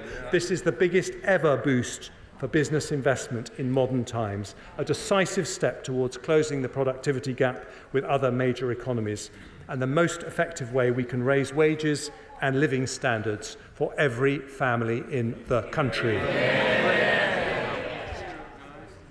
Now, as well as backing business, Conservatives know you need to back the people without whose effort no business can succeed. The entrepreneur taking risks, the builder working weekends, the nurse working nights, and the job seeker leaving benefits behind. I therefore conclude with 3 further supply-side reforms designed to improve the incentives to work in a modern, dynamic economy. And I begin with welfare, and I want to start by thanking the outstanding Work and Pensions Secretary for his help in developing these reforms. He builds on the work of my right honourable friend for Chingford and Woodford Green, who introduced universal credit. Those reforms helped reduce unemployment, which has fallen by over 1 million, but to their shame, the party opposite voted against them 30 times. Because they think compassion is about giving money, we think it's about giving opportunity. But post-pandemic, we still have over 7 million adults of working age, excluding students, who are not working, despite 1 million vacancies in the economy. Many can and want to work, but our system makes that too hard. In the spring budget, I announced 30 hours of free childcare for working parents of 1 to 2-year-olds. That plan, still opposed by the party opposite, starts rolling out in April. It will help tens of thousands of parents return to work without having to worry about damaging their career prospects. Today, we focus on helping those with sickness or disability and the long-term unemployed. Every year, we sign off over 100,000 people onto benefits with no requirement to look for work because of sickness or disability. That waste of potential is wrong economically and wrong morally. So with the Secretary of State for Work and Pensions, last week I announced our Back to Work plan. We will reform the fit note process so that treatment rather than time off becomes the default. We'll reform the work capability assessment to reflect greater flexibility and availability of home working after the pandemic. And we'll spend £1.3 billion over the next 5 years to help nearly 700,000 people with health conditions find jobs. Over 180,000 more people will be helped through the Universal Support Programme, and nearly 500,000 more people will be offered treatment for mental health conditions and employment support. Over the forecast period, the OBR judged these measures will more than halve the flow of people who are signed off work with no work search requirements. At the same time, we'll provide a further £1.3 billion of funding to offer extra help to the 300,000 people who've been unemployed for over a year without any sickness or disability. But we will ask for something in return. If after 18 months of intensive support, job seekers have not found a job, we'll roll out a programme requiring them to take part in mandatory work placement to increase their skills and improve their employability. And if they choose not to engage with the work search process for 6 months, we will close their case and stop their benefits. Taken together with the labour supply measures I announced in the spring, the OBR say we will increase the number of people in work by around 200,000 at the end of the forecast period, permanently increasing the size of the economy. Now, I know that some on the benches opposite would prefer to fill those vacancies in a different way. They hanker after a more liberal immigration regime, or even dream of bringing back free movement. But Conservatives say we should unlock the potential we have right here at home. And we do that with the biggest set of welfare reforms in a decade in today's autumn statement for growth. Now, Mr. Speaker, if we're to incentivise work, we must also tackle low pay. People who get up early, put in the hours and work hard for their families deserve to be paid fairly. Since 2010, those on the minimum wage, now the national living wage, have seen their hourly wage go up from £5.80 an hour to £10.42 an hour. That's a real terms increase of more than 20%. Because we've also doubled the threshold at which you pay tax or national insurance, their after-tax income has gone up not by 20%, but by 25% more than any other income group. Today, I confirm we'll go further and accept the Low Pay Commission recommendation to increase the national living wage by 9.8% to £11.44 an hour. That is the largest ever cash increase in the national living wage, worth up to £1,800 for a full-time worker. And since the national living wage has been introduced, the proportion of people on low pay, defined as earning less than 2/3 of national median hourly income, has halved. But at the new rate of £11.44 an hour, it delivers our manifesto commitment to eliminate low pay altogether. That means by next year, someone working full-time on the national living wage will see their real take-home after-tax pay go up not by 25%, but by 30% compared to 2010. And that is the difference. The party opposite tried to reduce poverty by tinkering with benefits and tax credits. They wanted to move people from just below the poverty line to just above it. But Conservatives know the best way to tackle poverty is through work. By reforming the welfare system, reducing workless households and tackling low pay, we have helped lift 1.7 million people out of absolute poverty since 2010, because a central part of our plan for growth is to make work pay.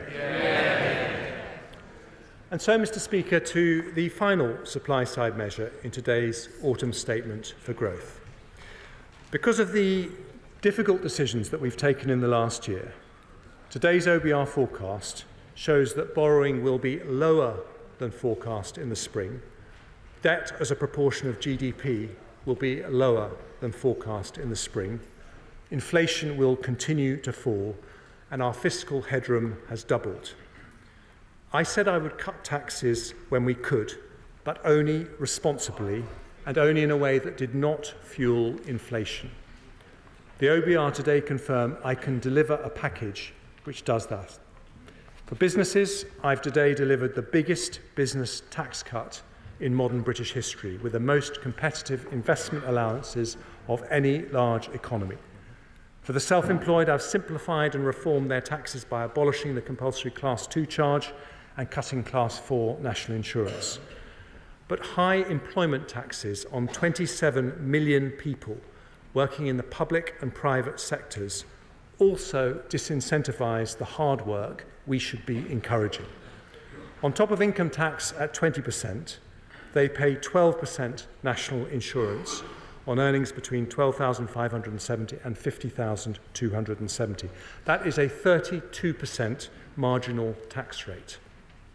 If we want people to get up early in the morning, if we want them to work nights, if we want an economy where people go the extra mile and work hard, then we need to recognise that their hard work benefits us all. So today, Mr. Speaker, I'm going to cut the main 12% rate of employee national insurance. If I cut it by 1 percentage point to 11%, that would be an extra £225 in the pockets of the average worker every year. But instead, I'm going to go further and cut the main rate of employee national insurance by 2 percentage points from 12% to 10%. That change will help 27 million people. It means someone on the average salary of £35,000 will save over £450. For the average nurse, it's a saving of £520. For the typical police officer, a saving of £630 every single year. And Mr. Speaker, I would normally bring in a measure like this from the start of the new tax year in April. But instead, tomorrow, I'm introducing urgent legislation to bring it in from January the 6th. So so people can see the benefit in their payslips at the start of the new year. The OBR say reducing a tax on work means more people in work. And they say today's measures will, just on national insurance, will lead to the equivalent of 94,000 full-time employees in our economy, because lower tax means higher growth. And that is the difference between this side and that one. In 13 years, Labour raised taxes in every single budget, but Conservatives cut taxes when we responsibly can. And today we do just that.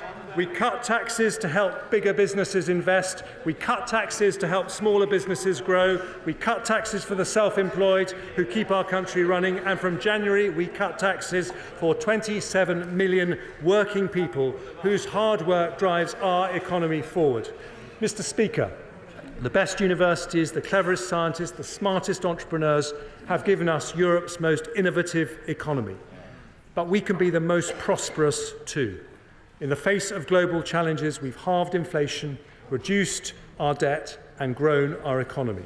As a country, we're sticking to a plan that's working, and this autumn statement for growth will attract £20 billion additional business investment a year in the next decade, bring tens of thousands of people into work and support our fastest growing industries in a package which leaves borrowing lower, debts lower and keeps inflation falling.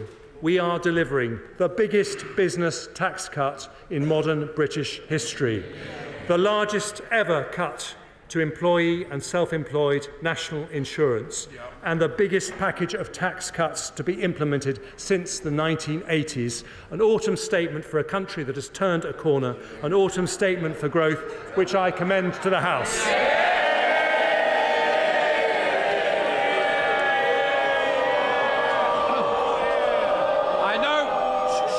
I now call the Shadow Chancellor of the Exchequer, Rachel Reeves.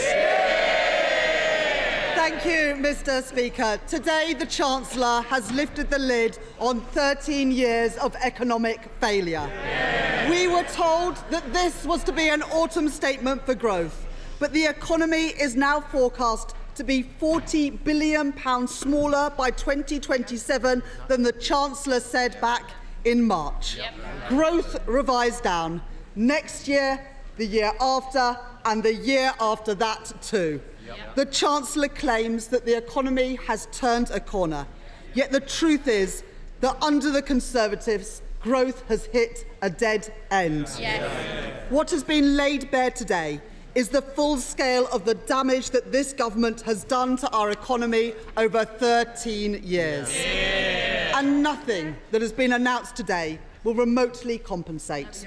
Mortgages rising, taxes eating into wages, inflation high with prices still going up in the shops, public services on their knees, and too many families struggling to make ends meet. As the sun begins to set on this divided, out of touch, weak government, the only conclusion that the British people will reach is this: after 13 years of Conservatives, the economy is simply not working, and despite all the promises today, working people are still worse off. Mr. Speaker, the centrepiece of today's autumn statement is a cut in the headline rate of national insurance. Now, Mr. Speaker, I'm old enough to remember when the Prime Minister wanted to put up national insurance. As recently as January last year, he said, and I quote, "We must go ahead with the increase in the health and care levy. It is progressive in that the burden falls most on those who can most afford it." Utter nonsense. It was a tax on working people, and we opposed it for that very reason. Yet again, the Prime Minister is left arguing against himself. In response to last year's autumn statement, I warned that the government was pickpocketing working people through stealth taxes. I have long argued that taxes on working people are too high. Indeed, I said in my conference speech that I want them to be lower. from their failure to uprate income tax or national insurance bans to forcing councils to raise council tax, the Conservatives have pushed the costs of their failure onto others. But the British people won't be taken for fools. They know that what has been announced today owes more to the cynicism of a party desperate to cling onto power than the real priorities of this high-tax, low-growth Conservative government. So I think that we can forgive taxpayers for not celebrating when they see the truth behind today's announcements. Going into this statement, the government had already put in place tax increases worth the equivalent of a 10p increase in national insurance. So today's 2p cut will not remotely compensate for the tax increases already put in place by this Conservative government. The fact is that taxes will be higher at the next election than they were at the last. This is the legacy of the Conservatives, and that, Mr. Speaker, is their record. Mr. Speaker, the Chancellor and Prime Minister have spent the last 2 weeks marching their MPs up a hill, only to march them down again on inheritance tax. Now, let's not forget, when they realised that they had money to spend... I've had you chirping all the way through. Either go and get yourself that cup of tea or be quiet. Rachel Rees. When they realised that they had money to spend, this government's first instinct was a tax cut for millionaires. But in the end, even they realised that they couldn't get away with it in the middle of a cost of living crisis. So can the Chancellor tell the House today, is cutting inheritance tax a decision delayed or a decision abandoned? This autumn statement for growth is now the 11th Conservative economic growth plan, from the 5th Prime Minister, the 7th Chancellor and the 9th Business Secretary. And what do those numbers add up to? According to the most recent GDP data, a big, fat zero. That's zero growth in the most recent data in the third quarter of this year. Now, the Chancellor mentioned some countries that we are outperforming in growth, but I couldn't help notice that he failed to mention any of the many advanced economies that have grown faster than the UK. Over the last 13 years of this low-growth Conservative government, the UK languishes in the bottom third of OECD countries when it comes to growth. There are 27 OECD economies that have grown faster than us in the 13 years since 2010, including the US, Australia, Canada, Sweden, Slovenia and 22 others. In fact, over the next 2 years, no fewer than 177 economies are forecast by the IMF to grow faster. Sorry. Don't bother me, Mr. Speaker. Oh, it bothers me. I'm not being funny. I expect the same courtesies to the Shadow Chancellor of the Exchequer. Those who wish to not give that courtesy, please go and find something else to do, because my constituents are interested, yours aren't. Rachel Rees. And next year, Mr. Speaker, we are forecast to be the slowest growing economy in the whole of the G7. When it comes to economic growth, under the Tories, we are more world-following than world-beating. And let's look at how their record on growth compares to Labour's record on growth. Under the Conservatives, GDP growth has averaged 1.5% per year. But with Labour, it grew an average of 2% a year in the 13 years that we were last in office. Had the economy continued to grow at the rate it did with Labour, it would now be £150 billion bigger. So what is this government's economic record? Lower growth and higher borrowing, with debt more than doubling, now at almost 100% of GDP. This is a product of their failures over 13 years. A Tory government that has failed on growth, failed on debt, failed on levelling up and failed on the cost of living too. And now they expect the British people to believe that when they say they are going to turn it all around, when it is them that is the problem and not the solution.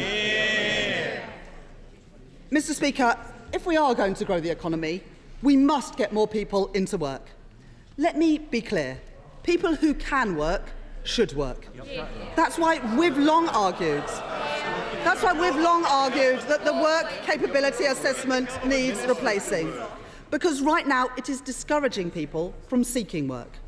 But there's a wider problem that, yet again, this government is failing to face up to. Britain is the only country in the G7 where the employment rate still has not returned to pre-pandemic levels, with the increase in the number of people out of the workforce due to long-term health issues costing the taxpayer a staggering £15.7 billion a year. NHS waiting lists have swelled to 7.8 million, an additional 500,000 since the Prime Minister said he was going to cut them. And 2.6 million people are out of work due to long-term sickness. A healthy nation is critical to a healthy economy. That's why Labour has pledged to cut hospital waiting lists, investing an additional £1.1 billion a year to deliver 2 million more appointments, scans and operations. It will be funded by abolishing the non-dom tax status and replacing it with a modern scheme for people who are genuinely living in the UK for short periods. But once again, we see that this policy has been vetoed by the Prime Minister. Mr. Speaker, the best way to get people back to work is to get our NHS working, but the reality is you can never trust the Tories with our NHS. Now, the Chancellor has made a great fanfare about public sector efficiency and value for money. This is from a government that has blown £140 million on a discredited Rwanda scheme and yet are not able to send a single asylum seeker there. £7.2 billion money lost on fraud during the pandemic, all those cheques signed up by the former Chancellor, the current Prime Minister. £8.7 billion on PPE that's been written off. HS2 costing £57 billion with not a single piece of track going north of Birmingham. No one can trust the Tories with taxpayers' money. And it says it all that after 13 years of Tory government, there are still nearly 12,000 NHS computers running on outdated software that's vulnerable to cyber attacks. 10 years ago, when he was Health Secretary, the now Chancellor promised a paperless NHS by 2018. Yet today, in 2023, 26 NHS trusts are still using fax machines. Now, why on earth should people who experience deteriorating public services under this Conservative government trust them to fix it, when his 6 years as Health Secretary makes him one of the biggest architects of failure? If you put your hands into people's pockets and take money out of them, and they don't see visible improvements in the services that they receive, they get very angry indeed. Not my words, the Chancellor's words 2 years ago. And I agree with him. The Tories have had 13 years to improve public services, and they have failed. Mr. Speaker, this is too little and too late. I do want to welcome the Chancellor's announcement today of additional funding to tackle anti-Semitism and Islamophobia to keep our communities safe, as well as the additional money for the Holocaust Educational Trust. There is no place for hate in our society, and I know that across the House we will work together to eliminate it. Mr. Speaker, the Chancellor calls this an autumn statement for growth, but it is Labour who has led the agenda on growth. And today we see the Conservatives have released their own poor cover version of what we have already announced. The Chancellor today is talking about unlocking capital by reforming pensions, but Labour would go further, encouraging investment into British start-up firms and scale-up firms, and introducing measures to ensure the consolidation of pension funds, so that our pension system gets better returns for savers and for the UK economy. On planning, the Conservatives are following Labour's lead on providing money off bills for communities that host grid infrastructure and speeding up planning decisions. What's taken them so long? Labour will get Britain building again, with a once-in-a-generation set of reforms to accelerate the building of our country's national infrastructure and to build housing too. We will fast-track battery factories, our life sciences and 5G technology to grow our economy and provide good jobs in every part of our country. And we welcome the fact that the Chancellor has announced that he will make full expensing permanent, another thing that we have been calling for. But that doesn't make up for the years of uncertainty that businesses have faced, with taxes going up and down like a yo-yo, with small and medium businesses who play such a pivotal role in growing our economy left exposed to the Tories' economic volatility. Labour's partnership with business will get our economy firing on all cylinders. That's why this week we established a new British Infrastructure Council with key investors in the UK economy, focused on unlocking private investment by addressing the delivery challenges businesses face when investing in Britain. Through Labour's new National Wealth Fund, we will work alongside the private sector to back the growth of British industries so that we can make the crucial transition to a zero-carbon economy. And for every pound of public investment, we will leverage in 3 times as much private investment, whilst also getting a return to taxpayers. Labour's plan will boost our economy, get debt falling and make working people better off. Now, Mr. Speaker, if you listen to the benches opposite, you would believe that the cost of living crisis was behind us. But inflation is still double the Bank of England's target rate. I know the importance of low and stable inflation from my time as an economist at the Bank of England. Now, it is of course welcome that the Chancellor has accepted this year's recommendations from the Low Pay Commission that we set up on the minimum wage. But the reality is, of the Conservatives' record, that average wages for working people have been held back. Under this government, real average weekly wages have increased by just 3% in 13 years, compared to a 27% increase under the last Labour government, worth an additional £120 more every week for someone going out to work every day. And today, Mr. Speaker, is Equal Pay Day. So it is also important to recognise that the living standards of working women have also been held back by a gender pay gap that I am determined to close. Now, the Chancellor and the Prime Minister say that the cost of living crisis is dealt with. Now, everything might look a little bit better 10,000 feet up in your helicopter. But down here on planet Earth, people are approaching Christmas and the year ahead with worry and trepidation. The cost of living crisis has hit us harder because Tory mismanagement has left us so exposed. 11 million UK households don't have enough savings to cover 3 weeks of living expenses if they needed it. Working families have been skating on thin ice for too long. And as their resilience has been eroded, so has our national economies. Let's not forget, it was this government that oversaw the closure of our critical gas storage facilities, which left our country more exposed to the huge fluctuations in international energy markets. While the former Prime Minister, that's 4 Prime Ministers ago, cut energy efficiency programmes, leading to higher bills for homeowners. And just last year, we saw the true cost of the Conservatives when their kamikaze budget crashed the economy, leading to market turmoil, pensions put in peril and a spike in interest rates. 1.6 million families will see their mortgage deals end this year. Those remortgaging since July have seen their payments rocket by an average of £220 a month. And next year, 1.5 million families will face a similar fate. The Conservatives' economic recklessness inflicted a Tory mortgage penalty on families across the country.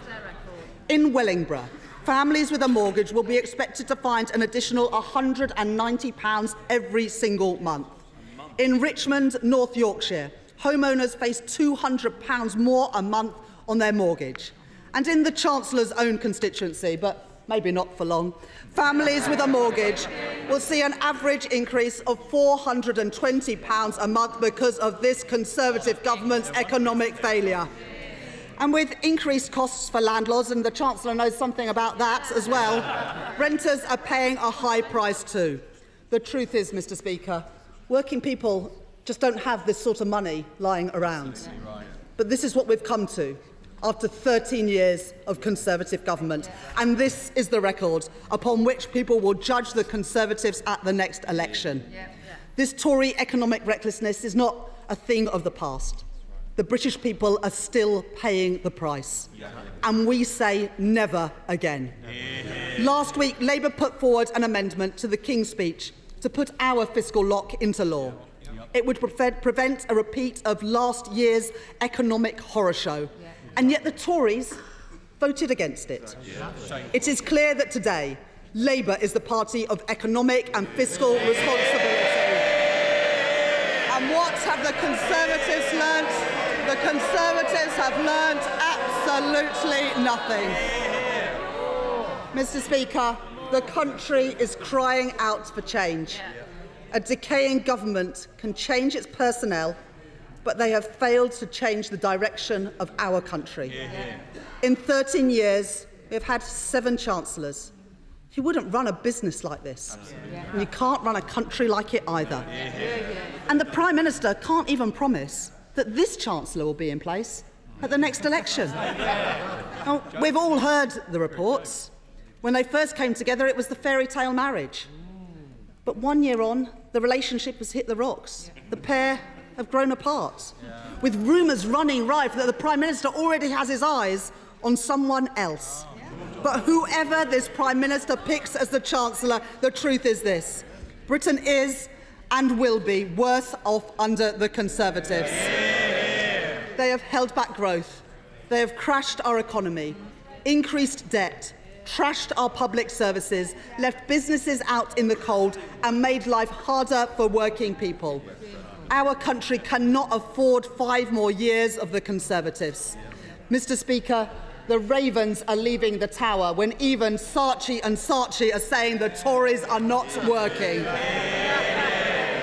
And the questions that people will be asking at the next election and after today's autumn statements are simple. Do me and my family feel better off after 13 years of Conservative government? Do our schools, our hospitals, our police, do they work better after 13 years of Conservative government? In fact, does anything in Britain work better today than when the Conservatives came into office 13 years ago? We all know that working people are worse off under the Conservatives, with growth down, mortgages up, prices up, taxes up, debt up, and, Mr. Speaker, their time is up. It is time for change, a changed Labour Party to lead Britain and to make working people better off. Chancellor of the Exchequer. Thank you, Mr. Speaker. Madam Deputy Speaker, indeed. And I'm afraid the Shadow Chancellor has shown once again that Labour has nothing credible to say on the economy. She tells the papers this morning that she will accept these measures, as you would expect from a copy and paste Shadow Chancellor. And can I say, in all sincerity, that I particularly welcome her conversion to supporting full expensing, which she actually voted against in this House. That is copying and pasting in the national interest, and we welcome it on this side of the House. She compared growth rates under Labour and the Conservatives, but she carefully omitted one fact. Labour inherited a golden legacy from the Conservatives and then proceeded to trash the economy before handing it over. And when it comes to growth, she didn't like it when I reminded her that we have grown faster under the Conservatives than any other major European economy. And she says that she is now converted to Conservative supply-side reforms on welfare. So I look forward to her voting with us on the lobbies on those.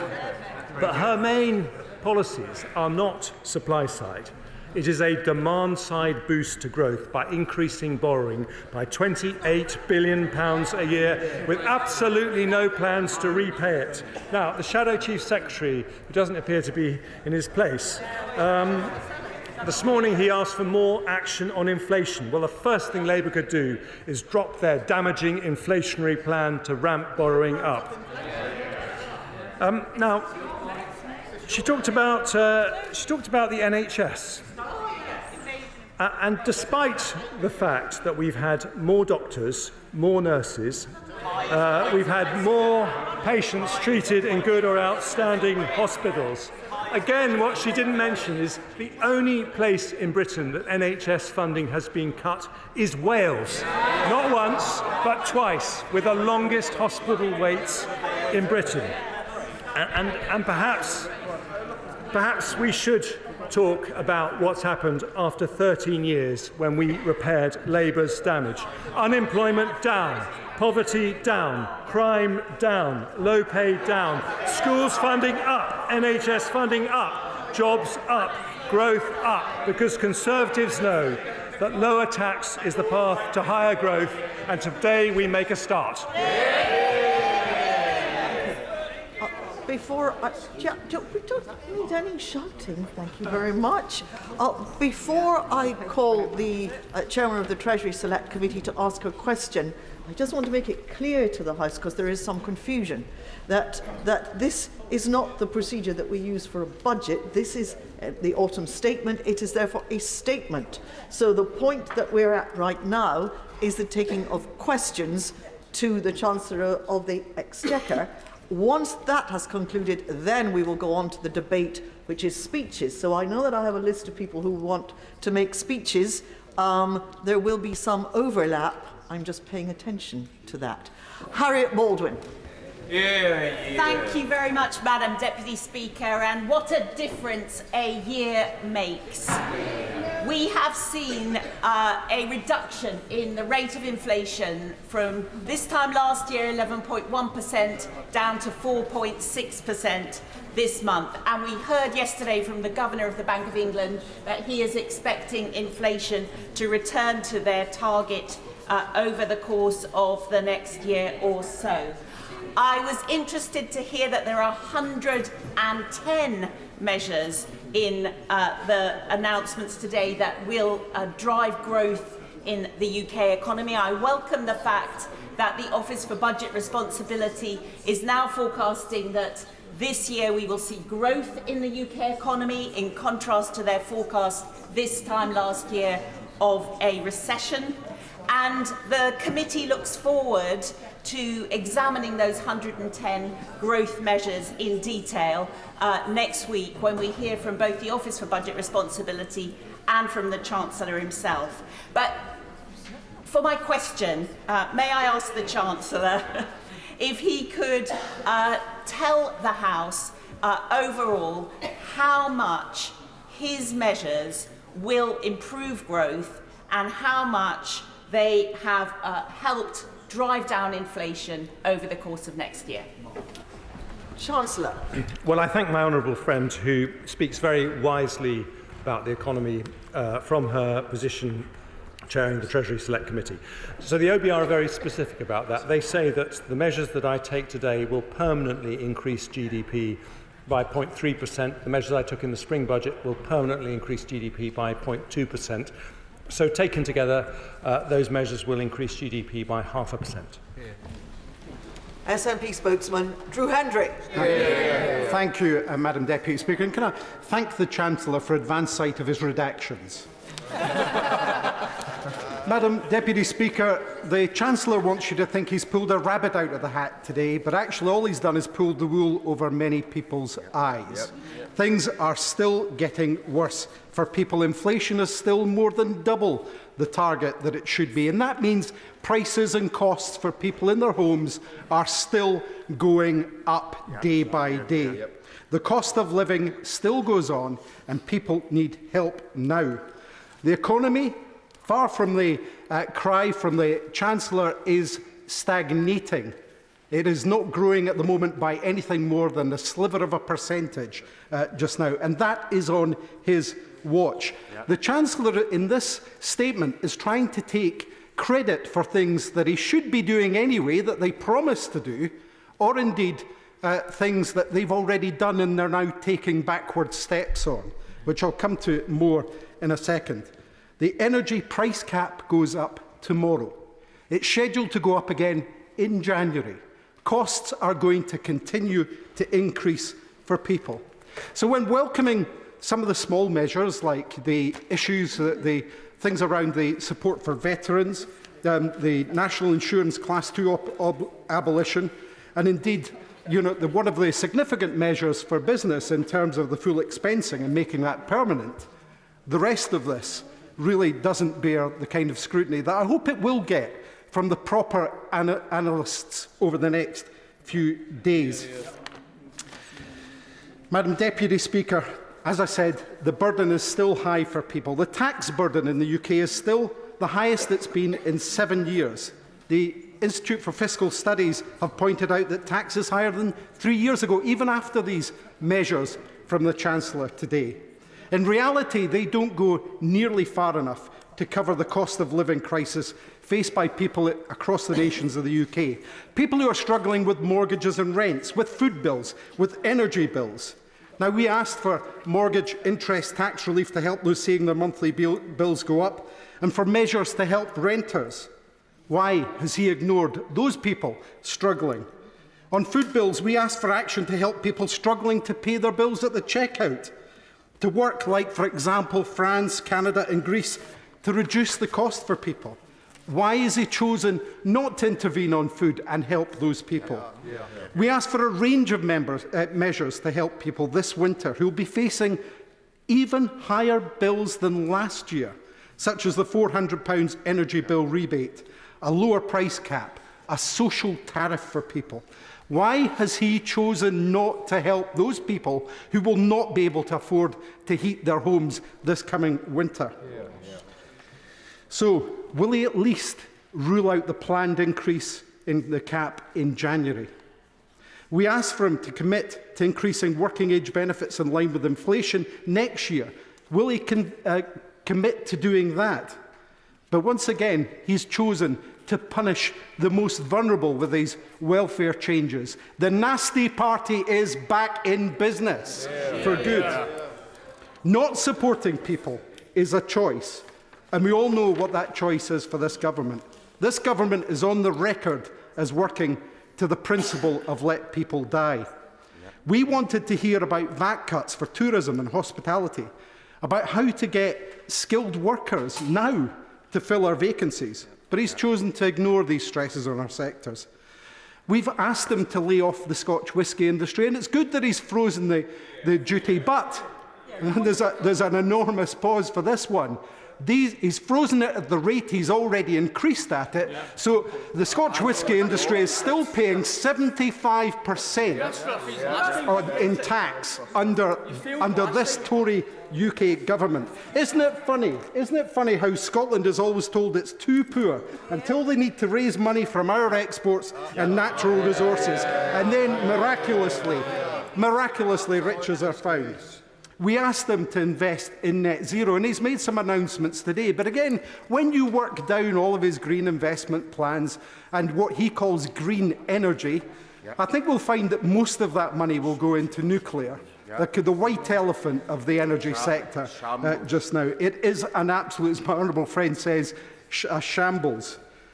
We asked them to match the £500 million Energy Transition Fund for the North East of Scotland. He's chosen to ignore that. He's chosen to ignore these opportunities, highlighting again why we need the full powers of independence in Scotland. We asked them to deliver across the UK additional funding for public services to allow us to help councils, the NHS and more, and he's chosen to ignore that call. As I said, he's chosen not to help people who are struggling with the cost of the living crisis. He could have helped mortgage and rent payers. He could have helped those struggling to pay for food. He could have helped those with their energy bills. In the SNP, our values lead us to want to alleviate policy and strive to get rid of it altogether. We seek measures now and in the future to help people, and we are acting now, freezing the council tax, investing in childcare, saying no to tuition fees. We're using the limited powers to mitigate this nasty Tory government's cruel policies from this place, like the rape clause and the bedroom tax. We're keeping our water our rail services, our NHS in public hands. We are not like the Tories and Labour holding the door open for private companies to rush in. We've previously stepped in where Westminster has failed to boost broadband coverage, to increase our renewables and to champion the just transition. We choose to put our people first. Those are our values. Values that build a fairer, more prosperous Scotland. The Scottish Government has taken the steps it can to help alleviate the worst impacts of poverty, offering people a degree of stability through the council tax freeze and a cap on rent increases. We would do more, but the fiscal powers needed are currently in this Chancellor's hands. We would choose to help. Today he had the power to help people, to lift a finger, to right some of the wrongs of this government that he's inflicted upon them. But people aren't this government's priority. We know who goes through their priority lanes. Why is this UK government fixated on tents when they should be worried about rents? They have little to offer Scotland. Our route out the chaos that Westminster has created and the permanent austerity of the cost of living nightmare that people are having to endure. And the way out of that for us is through independence and rejoining the EU. We must have that choice. Chancellor. Thank you, Madam Deputy Speaker. I think he prepared his comments for the autumn statement he wanted me to deliver, not the one that I actually delivered. I mean, for example, he complained about the tax burden being the highest for 7 years. But what he didn't say was that in Westminster we've taken difficult decisions and cut taxes. In Scotland, the SNP ran out of money and had to raise them. He talked about punishing the most vulnerable. And just look at the measures. He talked about renters and didn't mention that we have increased the local housing allowance, which will mean £800 of help to 1.6 million of our poorest people. He didn't mention the fact that we've increased benefits by 6.7%, that is double next year's expected inflation, increased the state pension through the triple lock by 8.5%, that's nearly 3 times next year's predicted inflation.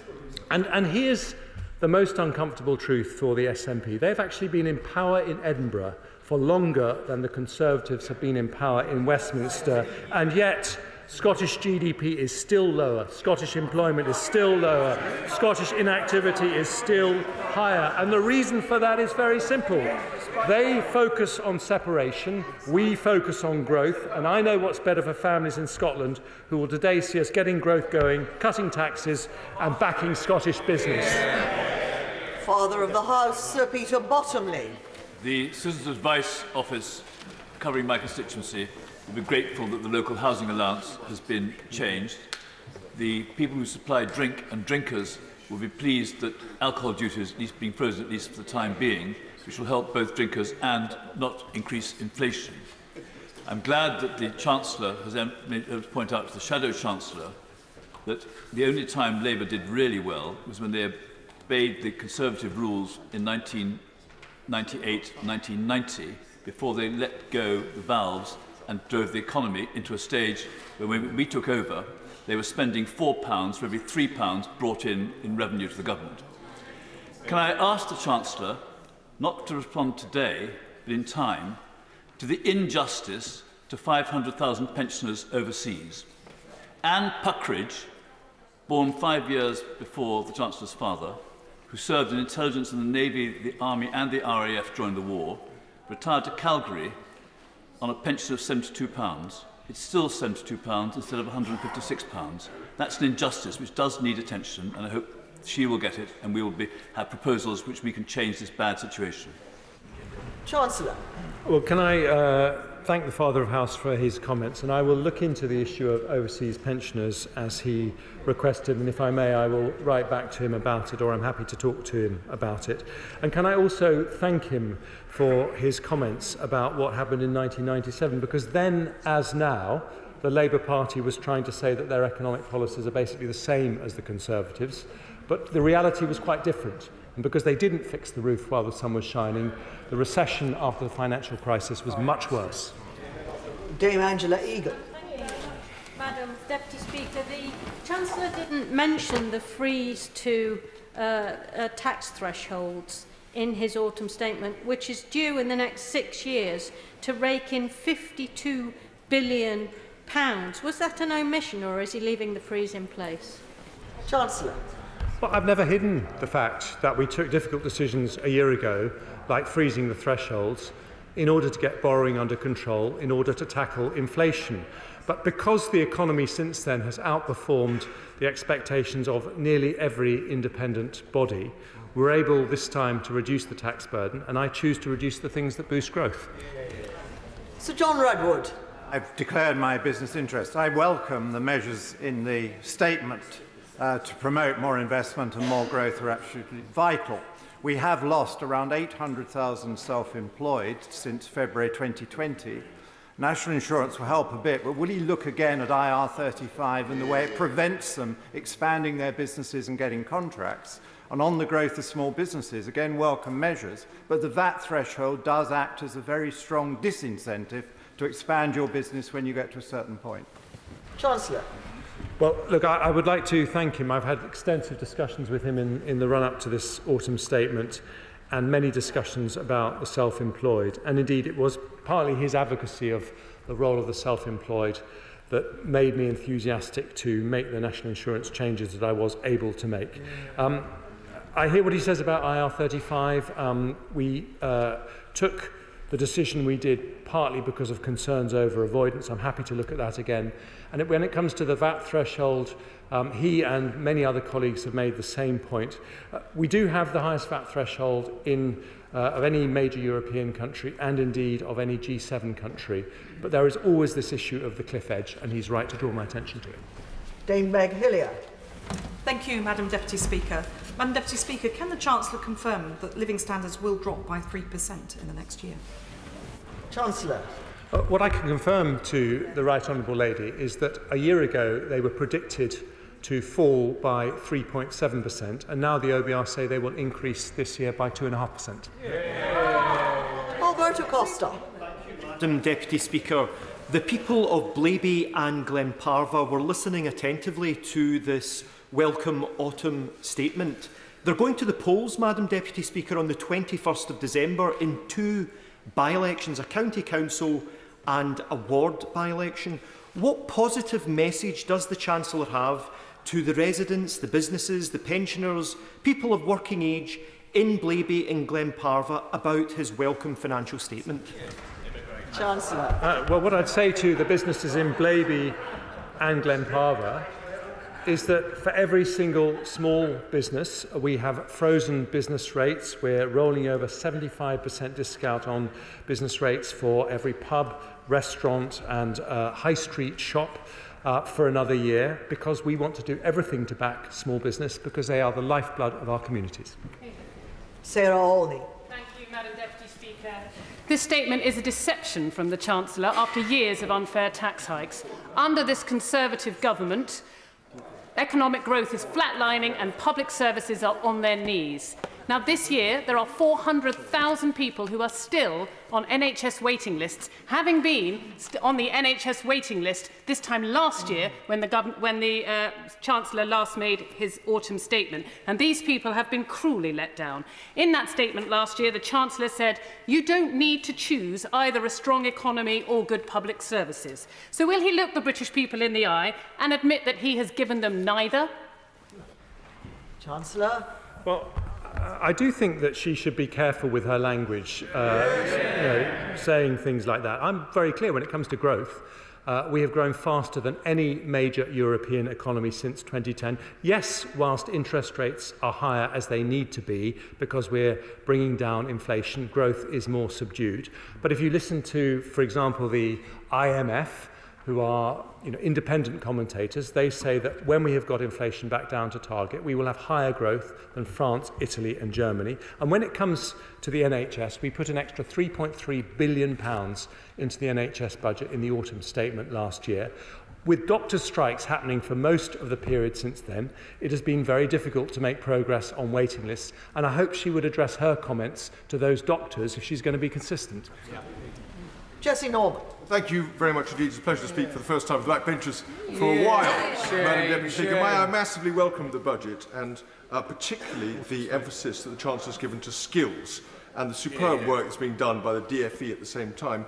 In Herefordshire, we worry about the pollution in our River Wye. Could I ask him to consider talking further with the Secretary of State for DEFRA in order to think about whether some package may not be put in place to support the long-term improvement of that river? Well, can I congratulate my right honourable friend on his sterling work as a government minister and say to him that when it comes to pollution in the River Wye, he will know that the government has made changes requiring the water companies to do over £50 billion of investment in the years ahead, but he, like me, wants to see faster progress, and I will happily give him any support I can. Sir Stephen Timms. Thank you, Madam Deputy Speaker. I welcome the Chancellor's announcement on benefit uprating, not, as he claimed, a mark of compassion, but at least delivering the essential minimum, and I congratulate the Secretary of State on achieving that. For the last 3 years, the Household Support Fund has enabled local councils to provide a very important safety net for families facing the greatest hardship. Will there be a Household Support Fund next year? Chancellor. Yes, there will. Bob Blackman. Thank you, Madam Deputy Speaker. Quicker than I expected. My right honourable friend has mentioned a whole series of planning reforms that he's proposing. One of the problems that local authorities have up and down the country is a lack of planning officers to actually determine those planning applications, and it will clearly take time to train and recruit new people. One of the risks that he fulfills is of the premium service for large-scale developments. There is a risk that that will mean planning officers switch to those roles rather than determining the day-to-day planning applications. Does my right honourable friend understand that we'll need to recruit more people? Does this need legislation, and what is the time frame for him introducing these changes? Chancellor. Well, he asks a very important question, and I want to assure him that I've had extensive discussions with the Community Secretary to make sure that we implement these reforms in a way that doesn't lead to unintended consequences. But the most important thing is that by saying for the biggest applications, they are able to have full cost recovery with respect to local councils, we can start to get more resources that mean we train up more planning officers and we avoid delays, not just for the bigger applications, but for all of them. Abena Opongasari. Thank you, Madam Deputy Speaker. Does the Chancellor agree that the Prime Minister was wrong last year to increase national insurance, try and increase national insurance? Yeah. Chancellor. What I would say to the Honourable Lady is what the Prime Minister wanted to do then is what he has delivered as Prime Minister, which is find a way to deliver extra funding to the NHS. But what we as Conservatives believe is that taxing the economy more lightly will lead to higher growth, and that will mean that we can fund our public services better. Sir Geoffrey Clifton-Brown. Thank you, Madam Deputy Speaker. I'm sure the people of the Cotswolds will welcome enormously many of the measures in this budget. But can I just go on to one subject which is dear to my heart, and that is the tourist tax. There was no mention in his excellent budget of the tourist tax. British tourists going abroad spend billions of pounds benefiting those countries, and yet we actively discourage, and figures show that we're doing so, we actively discourage high-spending tourists coming from abroad and benefiting our shops and hospitality venues. Chancellor. Can I reassure my right honourable friends that we want to do everything possible to make our tourism and our retail industry competitive, and we want to encourage international visitors. When we changed policy on this particular issue a year ago, it was because the cost was around £2.5 billion a year, and we didn't think we could afford to continue doing it. But we are looking again at the numbers in the light of the most recent data, and we can see what's happened to comparative shops in Paris and Milan, and we will review that and see if it is still that expensive, and I hope it isn't. Sammy Wilson. Speaker. Many of the measures in the announcement today will have spending consequences which will apply to England and Wales. I welcome many of them because they are growth measures such as getting long-term unemployed and long-term sick into work, help for the creative industries and support for business rates. Can the Chancellor confirm that these will be subject to warranted consequential payments? And if they are, will the freeze on warranted consequential payments to Northern Ireland apply to these measures? Chancellor. Well, I can confirm that where they are reserved matters, there obviously wouldn't be Barnett consequentials, but where they aren't, there would be. And I would also say to him that our priority in terms of funding for Northern Ireland remains the restoration and return of locally elected and accountable executive. But in the meantime, we will continue to support the province in every way we can. Sir Jacob Rees-Mogg. Thank you, Madam Deputy Speaker. Has my right honourable friend given any consideration, and has the Treasury carried out an analysis of the effect on economic policy of mistaken forecasts from the ABR? Chancellor. I thought my right honourable friend might ask a question of that ilk. What I would gently say to him is that it wasn't just the OBR that found that their forecasts were wrong. It was nearly every commentator, the Bank of England, the International Monetary Fund, and I'm pleased to say that in every single case they have found that the British economy has outperformed their expectations. Debbie Abrams. Thank you, Madam Deputy Speaker. I also welcome the increase in social security rating by September's inflation rate, but agree with my right honourable friend, the chair of the Select Committee, that it is the bare minimum. But I'm incredibly concerned about the proposals for a workfare approach. He will be aware that Errol Graham was 4.5 stone when he was found in his flat. He'd starved to death. And that was because there hadn't been any contact from DWP officers. He hadn't been able to respond, and they just stopped his support. So given this, given so many Secretaries of State for Work and Pensions have said we don't have a statutory safeguarding duty, what is the estimate of the number of social security claimants who will die as a consequence of these measures? Chancellor. Can I say to the Honourable Lady that she will understand, and I know she wouldn't ask me to comment on an individual case, but I would like to say to her that what we are introducing is not workfare. It is support to help people into work. We are spending £2.5 billion over the next 5 years to help more than 1 million people. We think that is the route out of poverty and away from dependency. Robin Walker. Thank you, Madam Deputy Speaker. I welcome the Chancellor's comment that a world-class education is essential for economic growth, and there are many measures to welcome: the extra funding for the Holocaust Educational Trust, £50 million for apprenticeships, and a nearly over £600 tax cuts for teachers in this. Of course, many people working in education will also welcome the nearly 10% increase in the national living wage, but it will put great pressures on both schools employing teaching assistants and our nurseries, which we are so keen to expand and support. Can I urge the Chancellor to engage very closely with the sector and the Department for Education in making sure that we can meet those pressures, both when it comes to funding high needs in our schools and grow the early years sector? Chancellor. Well, my honourable friend is a big expert on education, and I always listen to what he said. And he's right to say that the average teacher will see an increase in their take-home pay of £630 next year because of the 2% cut in national insurance contributions. When it comes to the national living wage, I absolutely hear what he says, but I would also say that for many schools and nurseries, the issue is recruitment. It's actually finding people to fill the roles that they have, and this change will make that much easier.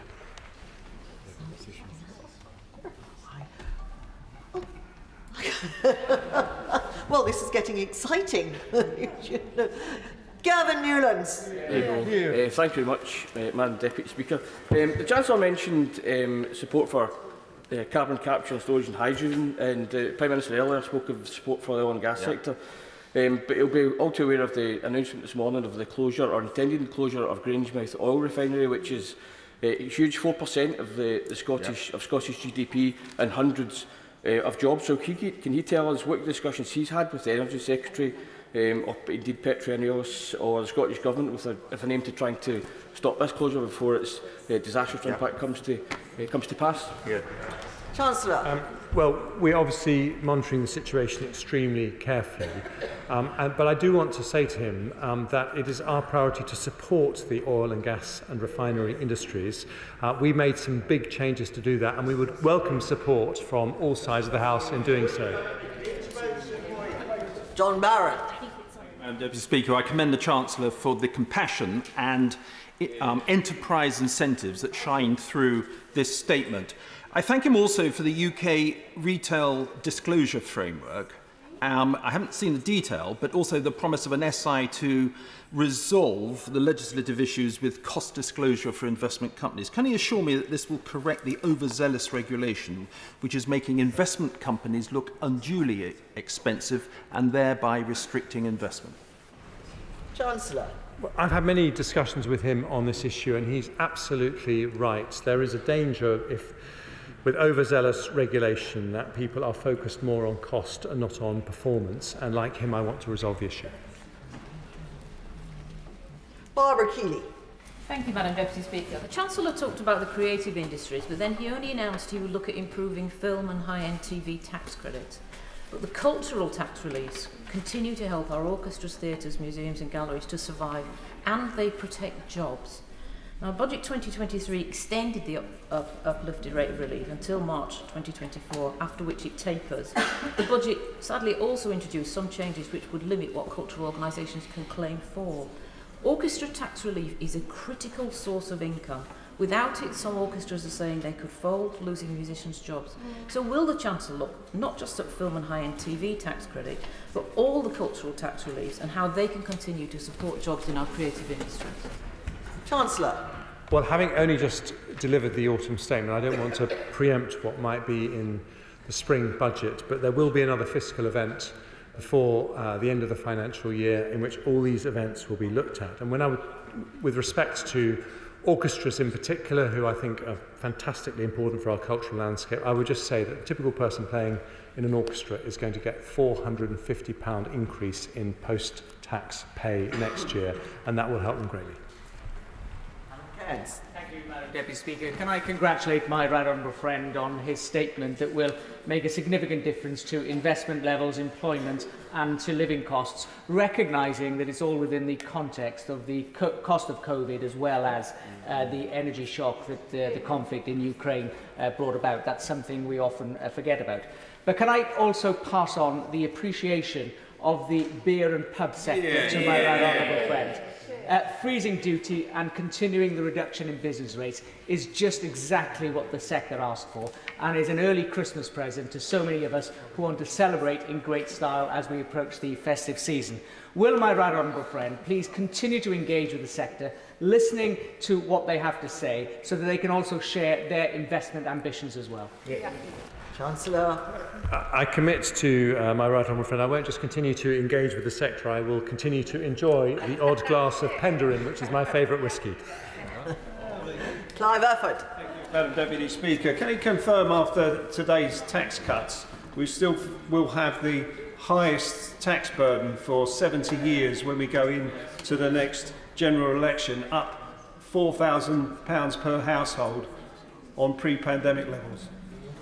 Chancellor. What I can confirm to the honourable gentleman is that after today's measures, we will have the lowest income tax burden for someone on average pay in the G7. That is lower than Japan, America, France, Germany or Italy or Canada.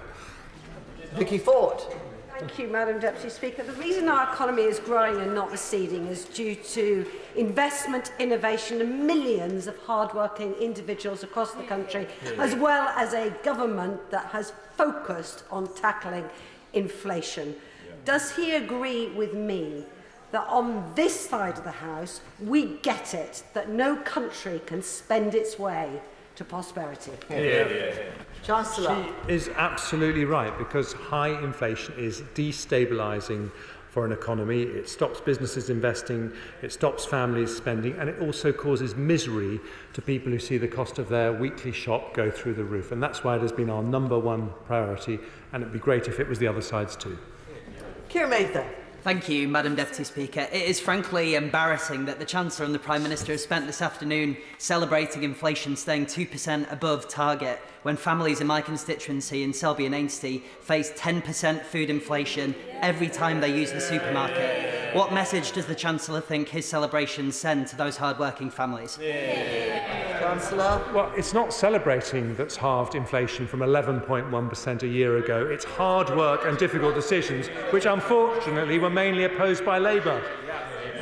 Scott Menton. Thank you, Madam Deputy Speaker. May I commend the Chancellor on his statement, which delivers for the people of Blackpool. 5,000 of my constituents will benefit from a boost to the national living wage. 12,000 pensioners in my constituency will be £900 per year better off, whilst those in work will, of course, be £450 better off through the cut to national insurance. Does the Chancellor agree that this is only possible because of the difficult long-term decisions this government have taken, an approach which stands in stark contrast to the tax, borrowing and spending offered by the opposition? Chancellor. Shadow Chancellor can't hear these things too many times because she loves copying and pasting our policies, and there's another one that she could merrily get copying and pasting, because here's the reason why my honourable friend from Blackpool is absolutely right. Let me tell you why. The reason is very straightforward, because we had an economic crisis thanks to the energy shock and the pandemic. Labour had an economic crisis because of what happened in the financial markets. The difference is we took tough decisions to bring back fiscal responsibility. They ducked every single one. Rachel Maskell. Madam Deputy Speaker, the biggest disparity in local housing allowance comes from the geography built around the broad rented market sector. So if we look at the way that's calculated, in York, £650 LHA, but on top of that, £983 for a property. It's not working. So will he review the BRMA? Well, I'm happy to discuss that matter with the DWP Secretary of State, and I recognise it's an issue that she has campaigned on very sincerely for some time. I would say, though, that the decision to increase the local housing allowance to the 30th percentile will help 1.6 million families with an extra £800. So I hope she also recognises it will make a difference. Greg Smith. Thank you, Madam Deputy Speaker. From tax cuts to 27 million workers, incentives for businesses to grow, support for pensioners and a continued lifeline for our great British pubs and pints, can I very much warmly welcome the good start my right honourable friend has made to reducing the tax burden as we recover from the pandemic and the energy shock. But can I particularly thank him for the recognition he's shown to the self-employed, not just by making Class 2 and 4 national insurance contributions fairer and reforming those, but for the signal that sends that just as the self-employed were an integral part of our recovery from the time the party opposite crashed the economy when they were last in government, we now need as many people as possible to take that step, to start their own enterprise and help this country grow. Chancellor. Well, I couldn't agree with my honourable friend more, and the whole purpose of our approach is to make it easier for people who are prepared to take risks, to work hard, and there is no one who exemplifies those values better than the self-employed. And I would like to thank him for being one of this country's greatest defenders of the great British pint. Marcia de Cordova. Thank you, Madam Deputy Speaker. It really is a scandal that yet again disabled people are being punished for this government's economic failures, with today's announcements of more cruel and callous cuts on them, forcing them to work from home. Evidence shows that sanctions do not incentivise people to work. Instead, they are harmful and they are counterproductive. This plan will only further erode the social security safety net as a result of 13 years of austerity and the waged war against disabled people and the hostile environment. So does the Chancellor not understand that this plan will only punish disabled people, pushing them further away from the labour market and leading to poorer health outcomes? With the greatest respect to the Honourable Lady, we introduced a plan to help disabled people get back into work, as many of them say they would like to do. And in just 4 years, that has got 1.4 million disabled people back into jobs. Ben Bradley. Thank you, Madam Deputy Speaker. Can I welcome an autumn statement from the Chancellor that cuts taxes, invests in growth, seeks to shrink the size of the state and reforms welfare? It will go down very, very well with the vast majority of my constituents who voted for a Conservative government in 2019, and it's most welcome by me too. Can I particularly thank him for his continued commitment to our East Midlands investment zone and our East Midlands Freeport, where he's listened to stakeholders in extending the time and adding more investment to our major growth plans. Will he continue to work with us in the region to ensure that alongside our development company and our new East Midlands Combined Authority, we're able to properly harness these tools to deliver an amazing regional growth strategy and deliver all of the growth and investment that he wants to see? Chancellor.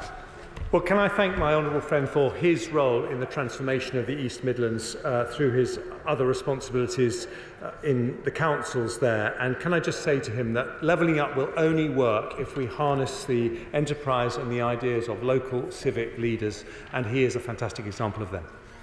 Wendy Chamberlain. Thank you, Madam Deputy Speaker. Today is Equal Pay Day, which means because of the gender pay gap, it's the day of the year where women, based on their average earnings, stop being paid, while men continue to the end of the year. But more concerningly is the pension gap, which is 35%, which meant female pensioners stop being paid on August 26. Now, the reason for that is often because older women have chosen and sacrificed their earning potential to care for loved ones. So can I ask the Government when it is going to consider reforming carers' allowance, which currently is an active disincentive to carers going into work?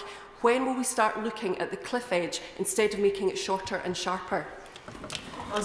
Well, I'm always happy to engage with any honourable members if they have concerns about the way the benefit system operates in terms of disincentivising people who would like to work but can't.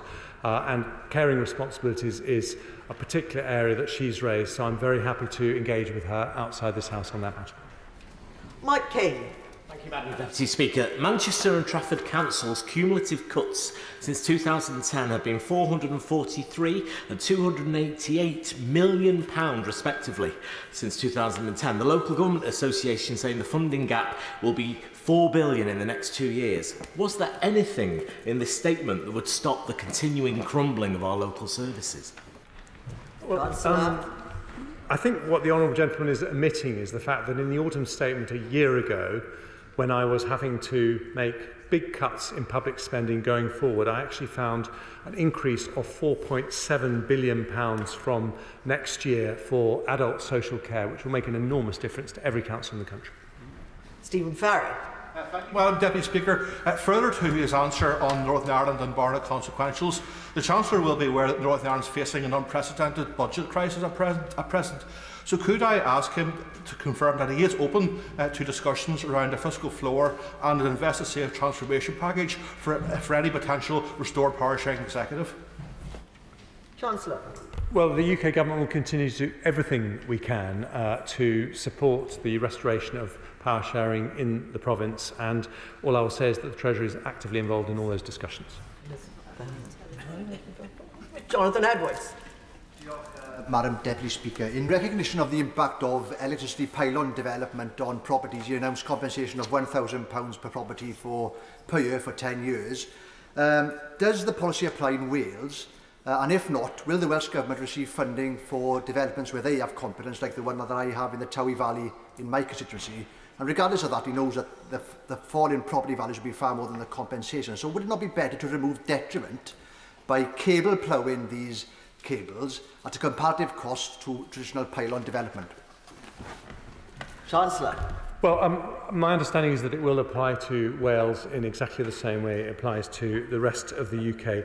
What I would say in terms of the way we do this is that we need to work out the most sensible, proportionate and balanced way of solving the problem that we have to double our electricity generation between now and 2050, and we're going to have to do things differently as a result. Imran Hussain. Thank you, Madam Deputy Speaker. We are in the worst cost of living crisis that we have ever seen. And the key takeaway from the just 4 measures the Chancellor announced to tackle this crisis is not investing in deprived communities, ensuring the richest pay their fair share, or spreading economic growth across the whole country. It's a commitment to stop the pie getting more expensive. Just what is that supposed to do for my constituents who face crippling mortgage payments, who are paying 30% more for food, whose wages are stagnating and whose homes have been made unaffordable to heat? Well, I think he's looked at the statement rather selectively, because our support for people struggling with cost of living pressures has risen as a result of my decisions to £104 billion. Let me just go through. Pensioners, they're going to get an increase next year 3 times the rate of inflation. People on benefits are going to get an increase in their benefits double inflation. People who are renting and on low incomes are going to see an £800 increase on average through the local housing allowance. And anyone on the lowest legally payable wage, if they're working full-time, could see an extra £1,800 from increases in the national living wage. Alan Brown. Thank you, Madam Deputy Speaker. As a so-called prudent chancellor, he cancelled HS2 to Manchester due to the spiralling costs of that project. Yet, despite the likes of Hinkley Point C rising from £18 billion to £33 billion, there's not a single successful EPR project in the world. Yet again today, he's confirmed a blank cheque for the nuclear industry. Given Sizewell C is likely going to cost £40 billion, he's got a taxpayer 20% stake on it. It's good enough for HS2. Why doesn't he scrap Sizewell C and save us from that nuclear financial disaster? Chancellor. Because if we want to get to net zero, we're going to have more renewable energy. And unfortunately for him and for me, there are days when the sun doesn't shine and the wind doesn't blow. Thank you, Madam Deputy Speaker. Madam Deputy Speaker, we have the lowest investment in the G7, and on the government's own figures, it's falling further and further. Currently, public sector investment is actually scheduled to fall by £14 billion in real terms over the next 5 years. So without, Madam Deputy Speaker, serious investment in our public services, we cannot hope to improve productivity, which the Chancellor spoke about today. We can't just demand that people go back to work and work harder and harder to compensate this. What we need is £10 billion to match the OECD average public investment annual spend as a share of GDP. Madam Deputy Speaker, I'd like to hear from the Chancellor why he hasn't taken the opportunity today to align ourselves with the rest of the G7. Chancellor. Let me gently remind the honourable gentleman that business investment has grown by more since 2010 than it grew under the Labour government, and in fact has the second highest growth in the G7, faster than any other country except America. Claudia Webb. Thank you, Madam Deputy Speaker. The unionised manufacturing base of my constituency has long been diminished. Not replaced by technology innovation and good, decent, modern jobs, but replaced by fast fashion sweatshops and unscrupulous employers, all exploited by brands like Boohoo and retailers who are in a race to the bottom for ever-increasing profits, all whilst their supply chains fail to pay the minimum wage. What action will be taken to regulate and ensure that brands and retailers are held to account for the sustainable outcomes of their products and their supply chains, and wage justice for the people that make their goods, and tackle those British brands and retailers who threaten to seek cheaper labour overseas to avoid paying the new minimum wage that the Chancellor has just announced?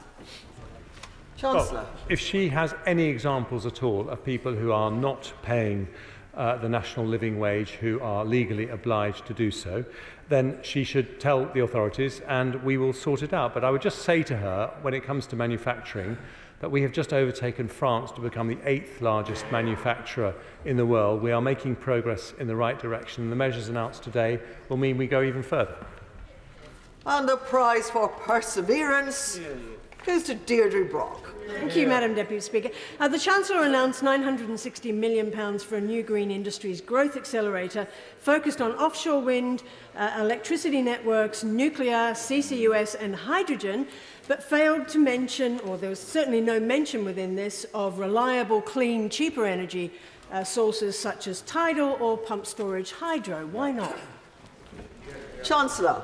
We are always open to investing in new technologies, and in this country we're extremely good at developing them, and we will continue to look at all new opportunities, including things like tidal. Thank you. No, don't go. This is the exciting bit. Under Standing Order number 51, the first motion, entitled Provisional Collection of Taxes, must be decided without debate. Will the Chancellor of the Exchequer please move formally? Formally. The question is that, pursuant to Section 5 of the Provisional Collection of Taxes Act 1968, provisional statutory effect shall be given to the following motion.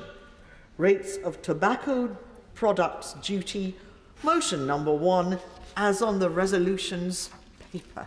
As many as that opinion say aye. Aye. Of the contrary, no. I think the ayes have it. The ayes have it. Thank you. A point of order, Mr. Cunningham. Thank you very much, Madam Deputy Speaker. During Prime Minister's questions today, I asked the Prime Minister why 34% of children in my constituency lived in poverty. Before the Prime Minister answered, the Home Secretary chose to add in his pennyworth. Yes, I have contacted his office, advising him I plan to name him, but sadly he's chosen not to be in the chamber. He was seen and heard to say, "Because it's a shithole." I know he is denying being the culprit, but Madam Deputy Speaker, the audio is clear and has been checked and checked and checked again. There is no doubt that these comments shame the Home Secretary, this rotten government and the Tory party. He is clearly unfit for his high office. Can you please advise me how I can secure an apology from the Home Secretary at the dispatch box for his appalling insult and foul language? I'm grateful to the honourable gentleman for having given me notice that he intended to raise this point of order, and I'm pleased to note that he has informed the Home Secretary of his intention to raise the matter. My understanding is that Mr. Speaker did not... I don't really think people should be talking. My understanding is that Mr. Speaker didn't hear any remark of the kind from the Chair at the time when the honourable gentleman was asking his question of the Prime Minister, and I understand that the alleged words were not actually used, though I appreciate what the honourable gentleman says, but I think we all know that it's very difficult in the noisy atmosphere of Prime Minister's questions to discern exactly what someone says. So I can make no judgment here from the Chair as to what was or wasn't said.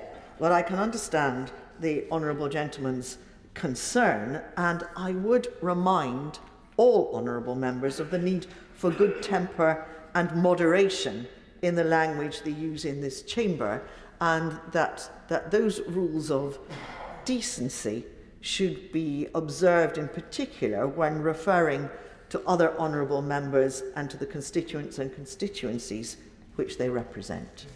The honourable gentleman has asked specifically how he can secure an apology. I'm quite sure that being an honourable gentleman, if an apology is necessary, it will be issued to the honourable gentleman. But I can make no judgment one way or the other. The honourable gentleman has made his point. We now come to the motion entitled Rates of Tobacco Products Duty, which is motion number 1 on the resolutions paper. It's on this motion that the debate will take place today and on the succeeding days. The questions on this motion and on the remaining motions will be put at the end of the debate on the autumn statement on Monday, 27th of November. I call the Chief Secretary to the Treasury to move the motion and to open the debate. Laura Trott.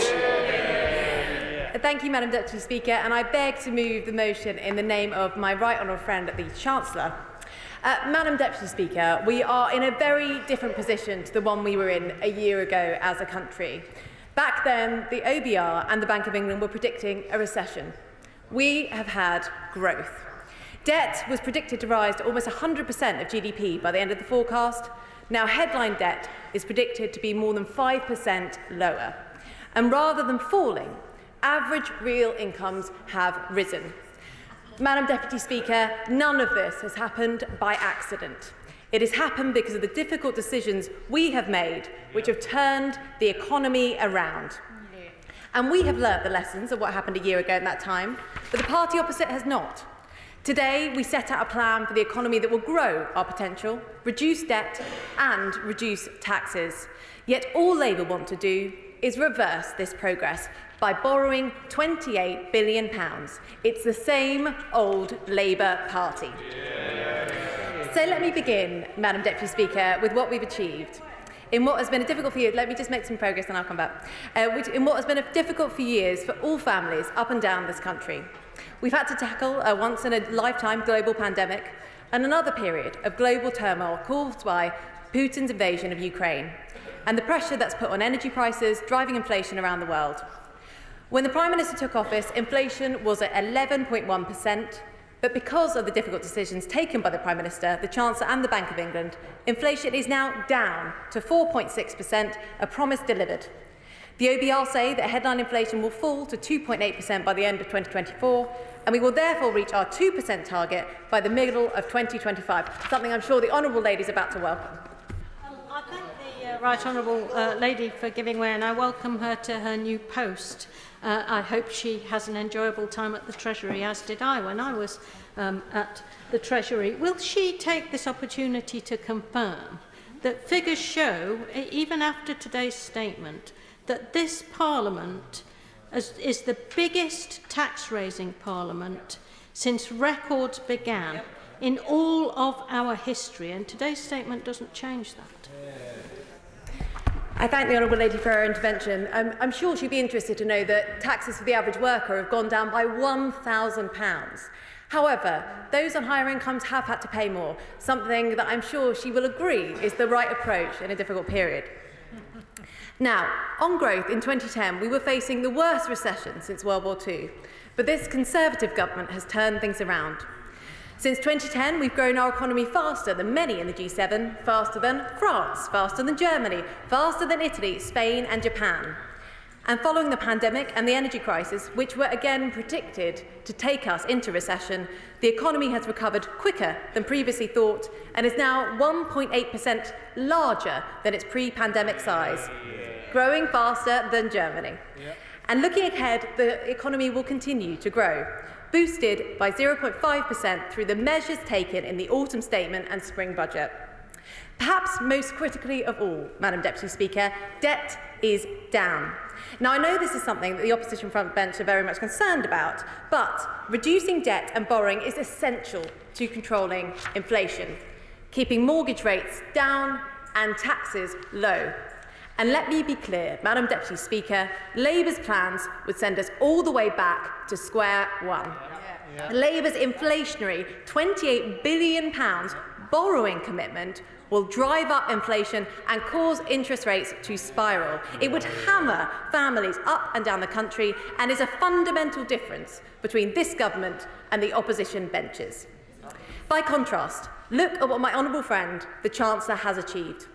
Before he took the difficult decisions in last year's autumn statement, headline debt was predicted to rise to 99.6% of GDP by the end of the forecast. Labour's approach would see that number rising. But our approach has, in contrast, seen debt predicted to be 5.5 percentage points lower as a proportion of GDP by the end of the forecast. We will therefore meet our fiscal rule to have underlying debt falling as a percentage of GDP in the final year of the forecast, with double the headroom compared to the OBR's March forecast. And it is this headroom which allows us to take the actions we are proposing in the autumn statement. Because, Madam Deputy Speaker, the job is not yet done. Debt and inflation are heading the right way, but we must keep pushing. Whilst growth is better than it could be, it is not as high as it should be. And our solution is not here to simply borrow more, as the Labour Party would. It is to back British business and invest in areas that will create growth. And this is driven by our values, living within our means, protecting the poorest and rewarding work. So we are attracting an extra £20 billion a year from business investment. We are reducing taxes on working people. We are increasing the national living wage to give workers an extra £1,800 a year on average, and we are freezing alcohol duties until August next year. Our announcements to make full expensing permanent means that we have now not just the lowest headline corporation tax rate in the G7, but the most generous capital allowances too. For every £1 million a company invests, they'll get £250,000 off their tax bill at the end of the year. This will make a huge difference to investment, as over 200 business leaders and industry bodies across the country have pointed out. And we can only do this because in case anybody is in any doubt, this Conservative government has more than halved inflation, met our borrowing rules 3 years early, and we are seeing our debt lower every single year. Meanwhile, our small and medium-sized businesses, which account for more than 99% of private business in this country, remain a backbone of the economy. Our business rate support to save the average independent shop over £20,000. And we continue to back these businesses by extending the 75% business rates discount for retail, hospitality and leisure businesses for another year, and by tackling late payments. We are reforming our welfare system so that it supports those who can't work and helps those who can find work. But the list doesn't end there, Madam Deputy Speaker. With this hard-earned fiscal headroom now secured, we have a final measure to implement. A tax cut for 27 million employed people, worth an average of £450 per year for those employed, and simplifying and cutting taxes for nearly 2 million self-employed people, while protecting the interests of those on the lowest pay by saving self-employed people an average of £350 a year from April. We've always said that when it is responsible to do so, we will cut taxes. And because we keep our word, we are cutting the main rate of employee national insurance from 12% to 10%. That makes somebody on the average salary of £35,000 more than £450 better off. That's something I'm sure the honourable gentleman welcomes. And because we want people to see that benefit on their payslip soon, we will immediately introduce legislation to bring in this new rate from January 6th. Madam Deputy Speaker, this is the biggest cut to employee and self-employed tax ever, and the biggest tax cuts implemented since 1988. These measures, however, are not by chance. Madam Deputy Speaker, this is what happens when you take tough decisions early, when you take responsibility for those decisions, and when you deliver on them in good time and on budget, as the Prime Minister said we would. Things have been really tough, but the economy is on the right track and a future that's growing brighter. Tax cuts for big businesses to drive investment, tax cuts for smaller businesses to drive growth, tax cuts for self-employed people to reward hard work, and taxes cut for 27 million working people who make our country what it is. As we debate these measures in the next few days, I leave members with a few reflections. We have halved inflation. We have avoided recession. But growth is not achieved by burdening our businesses or our people, as the Labour Party would have you believe. So instead, in this autumn statement, we have, and let me repeat this, delivered the biggest ever cut to employee and self-employed tax, the biggest tax cut since 1988. This Conservative Party, I'm going to say it lots of times, believe me,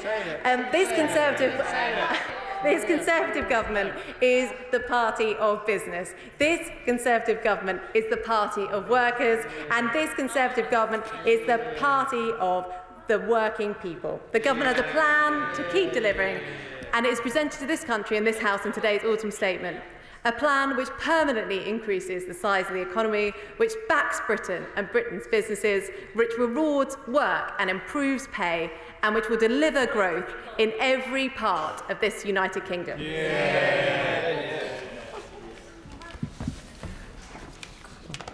The Honourable Lady has surprised me. The question is, motion number 1, as on the resolutions paper. I call the opposition spokesman, James Murray. Thank you, Madam Deputy Speaker. Madam Deputy Speaker, today the Chancellor confirmed what the British people already know, that there is nothing the Conservatives can say or do to hide their 13 years of failure. The members on the government benches may have been patting each other on the back during the Chancellor's statement, but the British people will not be celebrating. After everything we have heard today, taxes will still be at their highest in peacetime.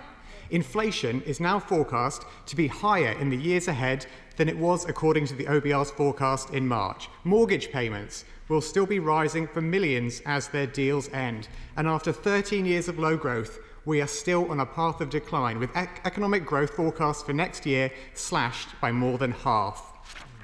Nothing the Conservatives have said today will overcome the damage they have done in the last 13 years. Nothing they have said will overcome the cost of living crisis that families across this country are facing.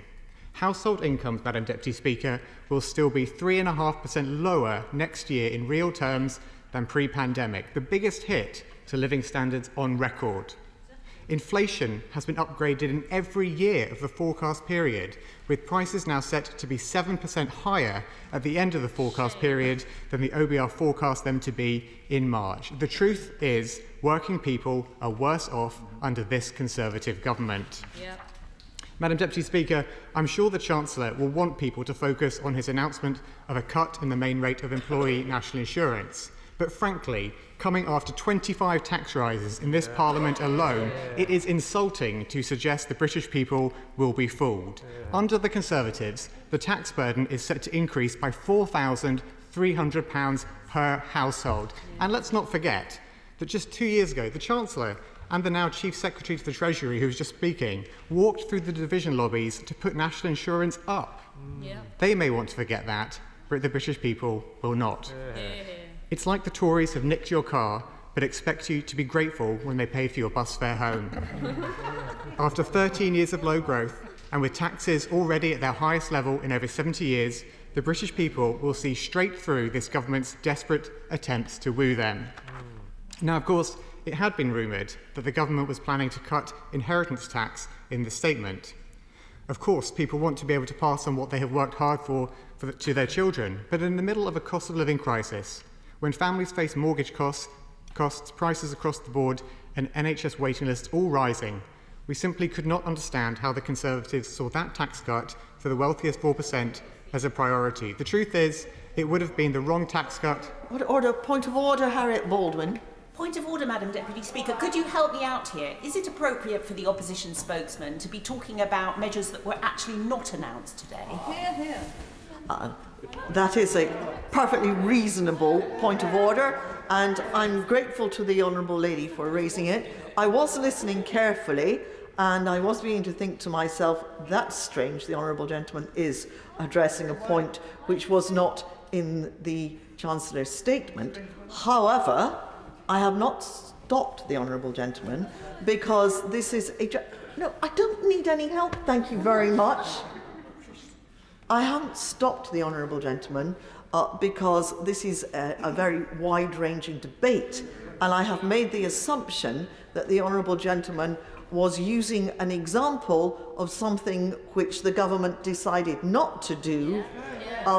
Possibly he was about to state his agreement with the government, perhaps, something along those lines.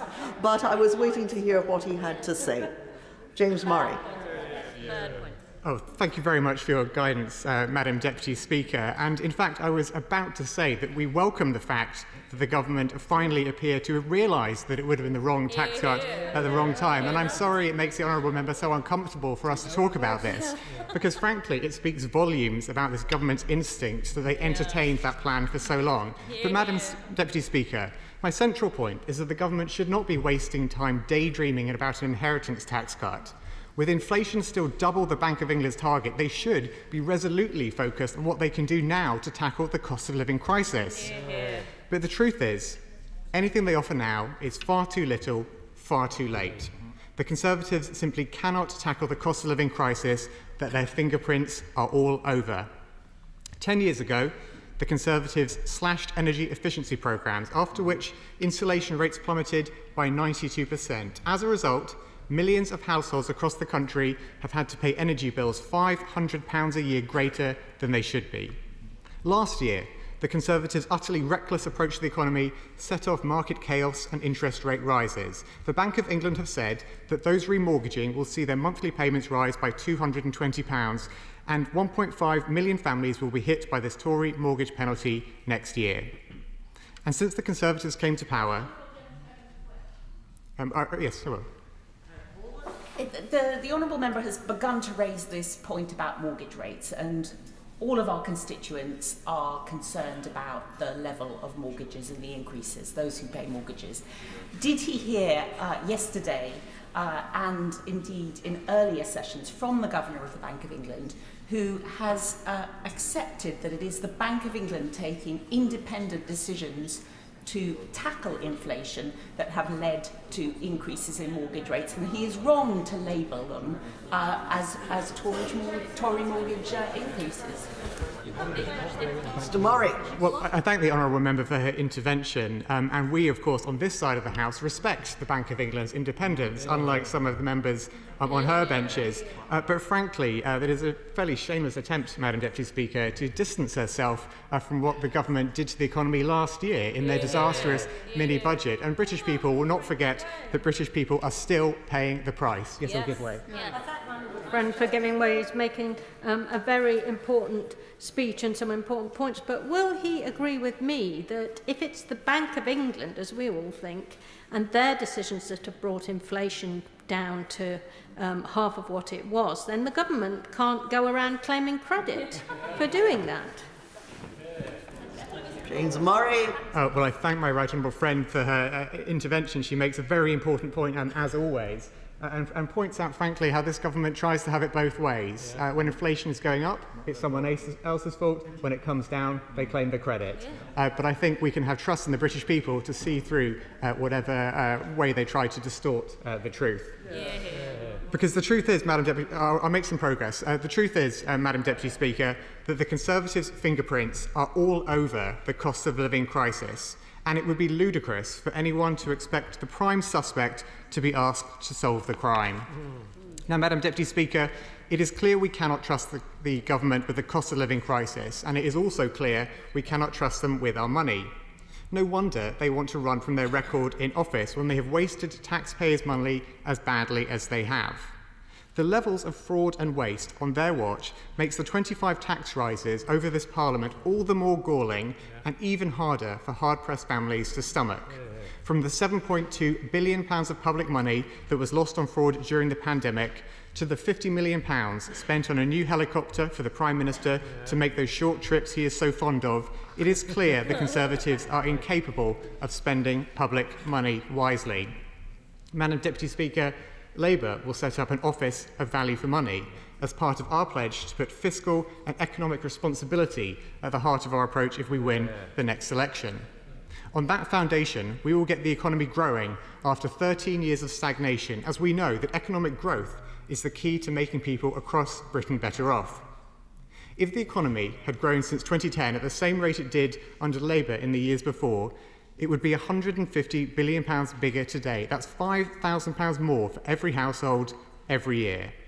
And that is why Labour's plan to provide the stability, certainty and critical infrastructure improvements that businesses value so greatly is so important. Our new fiscal lock, which the Conservatives voted against last week, will strengthen the Office of Budget Responsibility, helping to make sure the disastrous mini-budget of this time last year could never happen again. Our new roadmap for business taxation will give businesses from the UK and around the world the certainty and predictability they need to invest in Britain.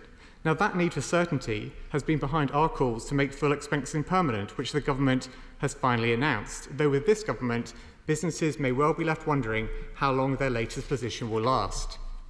And whilst small businesses and the retail, hospitality and leisure industries will no doubt welcome any further help with business rates, again, this government has failed to provide the fundamental reform promised at the general election. Where the Conservatives have failed, Labour will deliver. Our proposals to overhaul the planning system will fast-track decisions we need to deliver clean energy, critical infrastructure and the factories and workplaces of the future. Our National Wealth Fund will provide catalytic public investment to leverage in 3 times as much private sector investment into jobs and industries across our country. Our approach will be one of a pro-business, pro-worker government, ready to grow Britain's economy and make working people better off.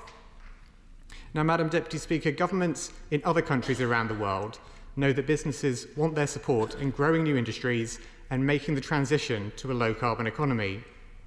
As the Chief Executive of the UK Sustainable Investment and Finance Association said just yesterday, the Chancellor needs to urgently set out the UK's overdue response to the US approach and similar measures in other jurisdictions such as the EU, Canada and Japan. The truth is that through their lack of ideas and lack of ambition and their lack of the industrial strategy that we need, this government is holding British businesses back. Ministers are making Britain the outlier, whilst governments in other similar nations around the world are supporting their national industries to attract jobs and investment. The Conservatives cannot deliver what our economy needs, and people and businesses across Britain know that it is time for a change. In fact, Madam Deputy Speaker, even the Prime Minister has conceded that our country needs change. Maybe that's why he still has misplaced confidence in the Conservatives, because he thinks they've changed their cabinet so much, so often, they must be onto a good thing. And it is true that their record on changing who is sat around the cabinet table is remarkable. To have had 5 Prime Ministers, 7 Chancellors, and an astonishing 16 housing ministers is noteworthy, but not, of course, for the right reasons. The problem for the Conservatives is that whatever they try to do now, they know, and the British people know, that they cannot be the change we need. Nothing can compensate for the damage they have already done. What on earth will they put on their election leaflets, I wonder? Will they say, we may have increased taxes 25 times, but things will be different now, honest? Or will they say, don't worry, 0% growth is actually better than what it could have been? Or maybe they'll play it straight with something like, we may have failed for 13 years, but we'd like another chance. I think we all know that simply won't wash. The Conservatives are out of touch and increasingly out of time. After 13 years, working people have had enough of paying higher taxes, enough of seeing their wages stagnate, enough of their public services falling apart, and enough of Britain's economy falling behind. The change our country needs can only come from our changed Labour Party, one that is ready to serve, ready to get the economy growing, and ready to make people across Britain better off. The truth is that people in our country should be given the chance to get Britain its future back, and that is why a general election cannot come soon enough. Harriet Baldwin. Thank you very much, Madam Deputy Speaker, and I'm going to start by just saying what a difference a year has made to this country's finances and to the economy. We have seen from last year an inflation rate of 11.1%, down now to 4.6%. Still too high, yes, Madam Deputy Speaker, but enormous progress. And that has been thanks to the Independent Bank of England, but also thanks to the fact that decisions were taken in this chamber a year ago to manage the public finances prudently and in a way that would not increase inflation.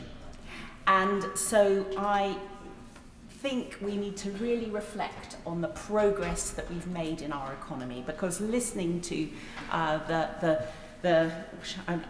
not going to use unparliamentary language, Madam Deputy Speaker, but the speech from the opposition spokesperson, you would not think that anything had changed from a year ago, and it has changed enormously. This time last year, our economy was reeling from the energy shock caused by Putin's evil invasion of Ukraine. And it was thanks to the help given through the energy price cap that households were able to get through last winter. And I don't need to remind the House, how serious inflation is for the poorest household. It is the worst tax on our economy, on our businesses, on people's budgets. It is a truly evil problem, and it's right that it has been the #1 focus of the Prime Minister and the government this year. Now, clearly, with inflation at 4.6, there is still more to do. And yesterday, the Treasury Committee heard from the Bank of England Governor, the Bank of England is forecasting that we will get to a 2% handle probably by the end of next year, similar and in line with what the Office for Budget Responsibility is saying. There are clearly still risks to the upside. Energy prices continue to be volatile. But the Governor told our committee yesterday that it's those inflation-busting hikes in rates that have generated the increased payments that our constituents are facing on their mortgages. And therefore, when we heard from the opposition spokesman that it's Tory mortgage hikes, that is complete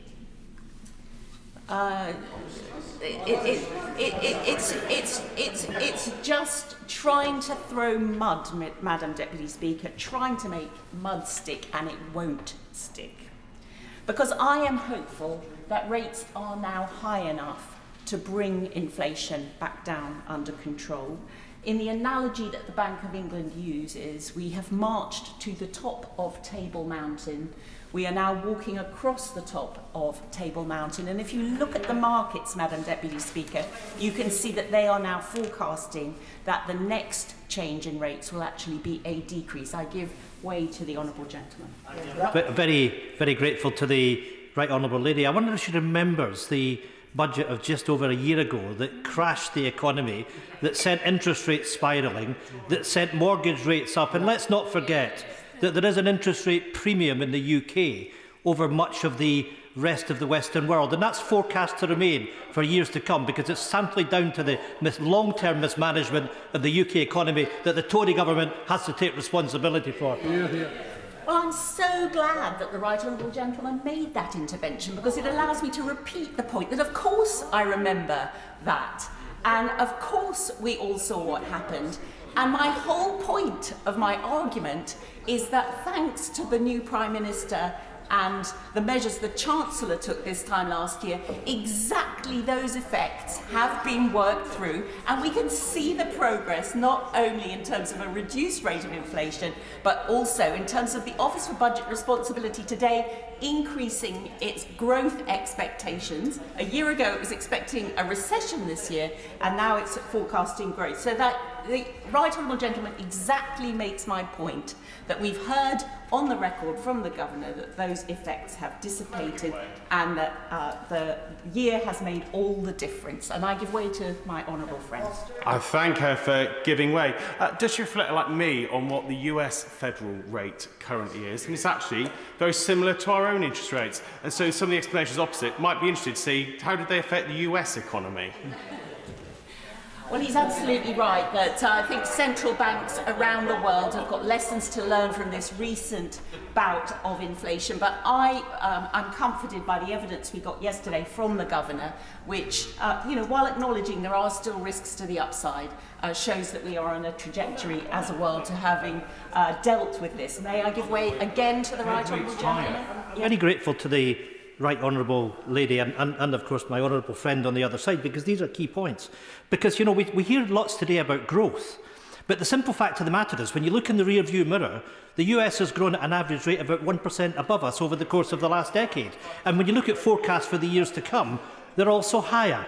So let's get real about what growth looks like and what sustainable economic growth. But the fact remains, UK interest rates are above that of the European Union and have remained above the Western world for most of the last decade and will remain above the rest of the world for many years to come. Well, look, the right honourable gentleman may think it's the right thing for the UK to join the euro, but I shall fight very strongly against him on that campaign, because I want to return to this theme of what a difference a year makes in terms of the public finances. And it's remarkable to see how the priorities in the autumn statement are being delivered. First of all, reducing debt, something that all of us are very, very keen to reduce on this side of the House. Otherwise, we're just passing on the costs to our children and to our grandchildren. And last year we were forecasting 94.6%, which, Madam Deputy Speaker, still feels very uncomfortably high to me. And that's why I welcome that in today's autumn statement we see debt now falling to 92.7% in the same year. I encourage the Chancellor to keep on moving in that direction. The challenge now, Madam Deputy Speaker, is to support growth and non-inflationary growth above all.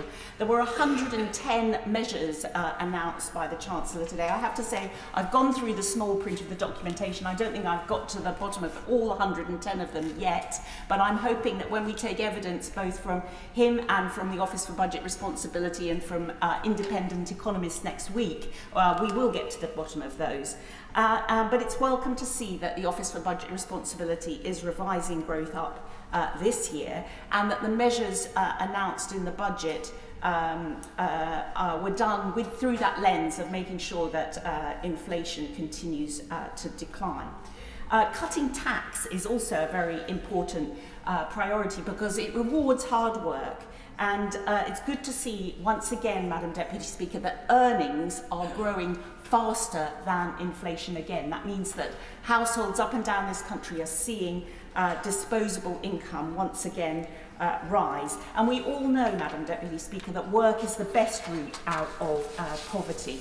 And this announcement on the national living wage, I cannot stress how important I think this is to highlight, because it means that working full-time on the national living wage now gets you to an income of over £22,000. That takes you over the poverty line, and with so many vacancies in our economy, it's going to give more and more people that opportunity to work their way out of poverty. So I thank the Chancellor for that reform, and I thank the Chancellor for the fact that now the income of those on the lowest pay comes predominantly from work, whereas in 2010, Madam Deputy Speaker, the income of those on the lowest incomes was primarily from welfare, and that is a real shift that we can be proud of.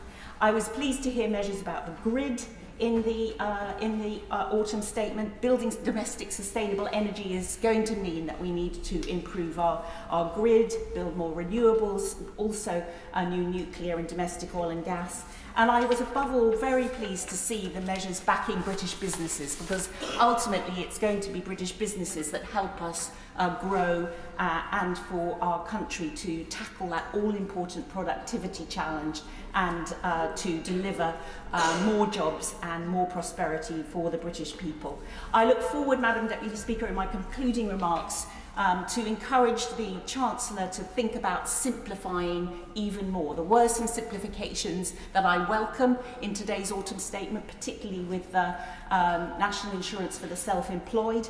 I look forward to seeing the detail in terms of the measures that will help our constituents invest their savings and get better rewarded for their pensions by being able to access advice more easily, and measures that the Chancellor can take in terms of the advice guidance boundary will help enormously on that. And I welcome the funding for a world-class education, and schools in my constituency will very much welcome that record level of per pupil funding in real terms. So, Madam Deputy Speaker, in conclusion, I'm delighted to see so many of these measures. I look forward to scrutinising more of them in detail, and I'm particularly pleased that the Chancellor did not heed the opposition's advice to borrow £28 billion more every year. Opposition spokesman, Drew Hendry. Thank you very much indeed, Madam Deputy Speaker. And can I also say it's a pleasure to follow the Chair of the Treasury Committee, which I've recently joined, so that's a good thing. Madam Deputy Speaker, I want to concentrate on the choices that have been made by the Chancellor and his government, because government is about choices, it's about choosing priorities, it's about choosing who to help, and of course it's about choosing the future that we want to create. Today the Chancellor chose his priorities, and that choice was to ignore the millions struggling with the cost of living crisis. The OBR have confirmed this afternoon that the UK is still on course for the largest reduction in living standards since the 1950s. Of all of those who are struggling or can't pay their bills or worried about heating their homes, the decision today was pretty much to ignore them. The Chancellor is either offering no comfort or cold comfort. The British Medical Journal warned last month that the cost of living crisis will cut lives short, and his choices mean that the government says to millions, we don't care. He could have looked at VAT cuts, especially in tourism and hospitality, to boost spending and lower inflation. He could have taken action to reduce the level of the energy price cap or introduce an energy social tariff. He hasn't. The national insurance measures announced today will not make up for the inflationary price increases seen in mortgages and rents, in food bills or energy bills, which will still be higher than last year. I misspoke earlier, Madam Deputy Speaker, when I said that the UK is still paying the highest tax for 7 years. It's paying the highest tax for 70 years. No action today on housing costs for people, no action on food prices, no action on energy costs. But never mind, Madam Deputy Speaker, at least bankers' bonuses are now unlimited. But let's start with food costs. Food prices in the UK are still climbing at an alarming rate, and the trend of increasing costs remains. The UK's food price inflation is double that, for example, of Ireland and Estonia. The Centre for Inclusive Trade Policy notes Brexit's role in increasing UK import prices by 11%, and the London School of Economics analysis earlier this year showed that the UK had the highest food price inflation in the industrialised world. It remains sky high. The Chancellor's inaction on food prices is glaring, and as people worry at the checkout, companies like Marks & Spencer are reporting record profits in food sales. Consumer Rights Organisation, which has expressed concerns over dodgy pricing and loyalty card practices. Yet the government remains silent on addressing food bills with supermarkets. Nothing from Labour either. For Labour, when they go shopping at Sainsbury, it's for millions in donations. The SNP, Madam Deputy Speaker, are left to fight for families over food costs. The Joseph Rowntree Foundation paints a grim picture of the impact of these inflated costs, with many struggling to afford basic food items. The chief economist at the Joseph Rowntree Foundation emphasises the severity of the situation for low-income households, with essential goods being unaffordable for millions. That unaffordability is creeping upwards, with those who previously saw themselves as relatively comfortable now also feeling the squeeze. The Chancellor had a choice. The government could have heeded the Bank of England's warnings about skyrocketing food inflation. They didn't do that. France got companies to commit to freezing or cutting prices on 5,000 everyday products. In Canada, their 5 largest grocery chains made additional commitments to help stabilise food prices and say that this is just the beginning of their work. For 6 months, the Greek government covered 10% of food expenses for households funded by a windfall tax on 2 oil refineries. And here in the UK, the Joseph Rowntree Foundation stark warning: millions can't afford basic food items. Food bank use has grown a further 10% according to the Trussell Trust. And donations to food banks, usually collected at supermarkets, are also dramatically down. So now we have the situation where more people are needing food, but less people are having the spare money to donate food. Unlike the Chancellor, people using food banks don't have choices. He could have made some choices on energy costs. It's winter. Before his speech today, 1 in 4 social housing households had already reduced their heating to save costs. He decided not to reinstate the energy bill rebate. It isn't enough, Madam Deputy Speaker. Before his speech today, energy bills still remain double the level they were in 2021. And Cornwall Insight predict that energy prices will remain high until the 2030s. So where does the Chancellor think that folk are getting the money from? Because it's not taken from any long-term measures today. No social tariff. He's not decoupled prices from gas to renewables. And the SNP's call for the reinstatement of the £400 energy bill rebate, which would have gone a long way to help in the short term, has been ignored too. He could have chosen to act on that, but he chose not to. He chose not to help the 2/3 of people living in a household where someone is suffering from a pre-existing health condition or is disabled or worried about being cold this winter. He should have committed to increasing working age benefits in line with inflation next year as well, and legislate for an essentials guarantee giving basic necessities to those who need them most. Instead, Madam Deputy Speaker, as we heard, he intends to punish the sick. People who are sick and unable to work are already being referred to work coaches regularly. You know, I've had cases of constituents of mine where they've been listed as having cancer or indeed terminally ill and being told to report to a work coach. This is just another step, another move for the nasty party to go further to the right.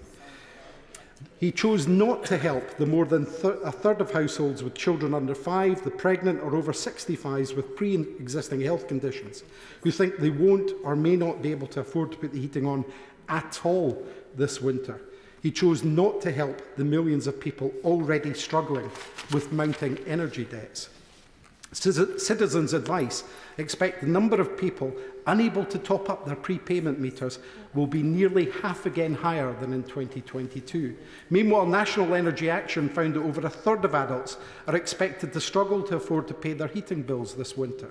He didn't even listen to the pleas of charities, as Ofgem reported that energy debt has reached £2.6 billion, its highest level ever. A quarter of people are now behind on at least one bill. And we're not even in the heart of winter. Does anybody think that that figure is going to be lower come January? Energy bills, along with council tax arrears, are the most commonly encountered debts for households. And then there's what that means to the Scottish people. According to Ofgem, Northern and Southern Scotland pay 2 of the 4 highest standing charge rates of all the regions of the UK. Northern and Southern Scotland, you know, Madam Deputy Speaker, these colder rural areas, those energy-rich communities, we get to pay above... Yes, I will give way. I'm grateful to my honourable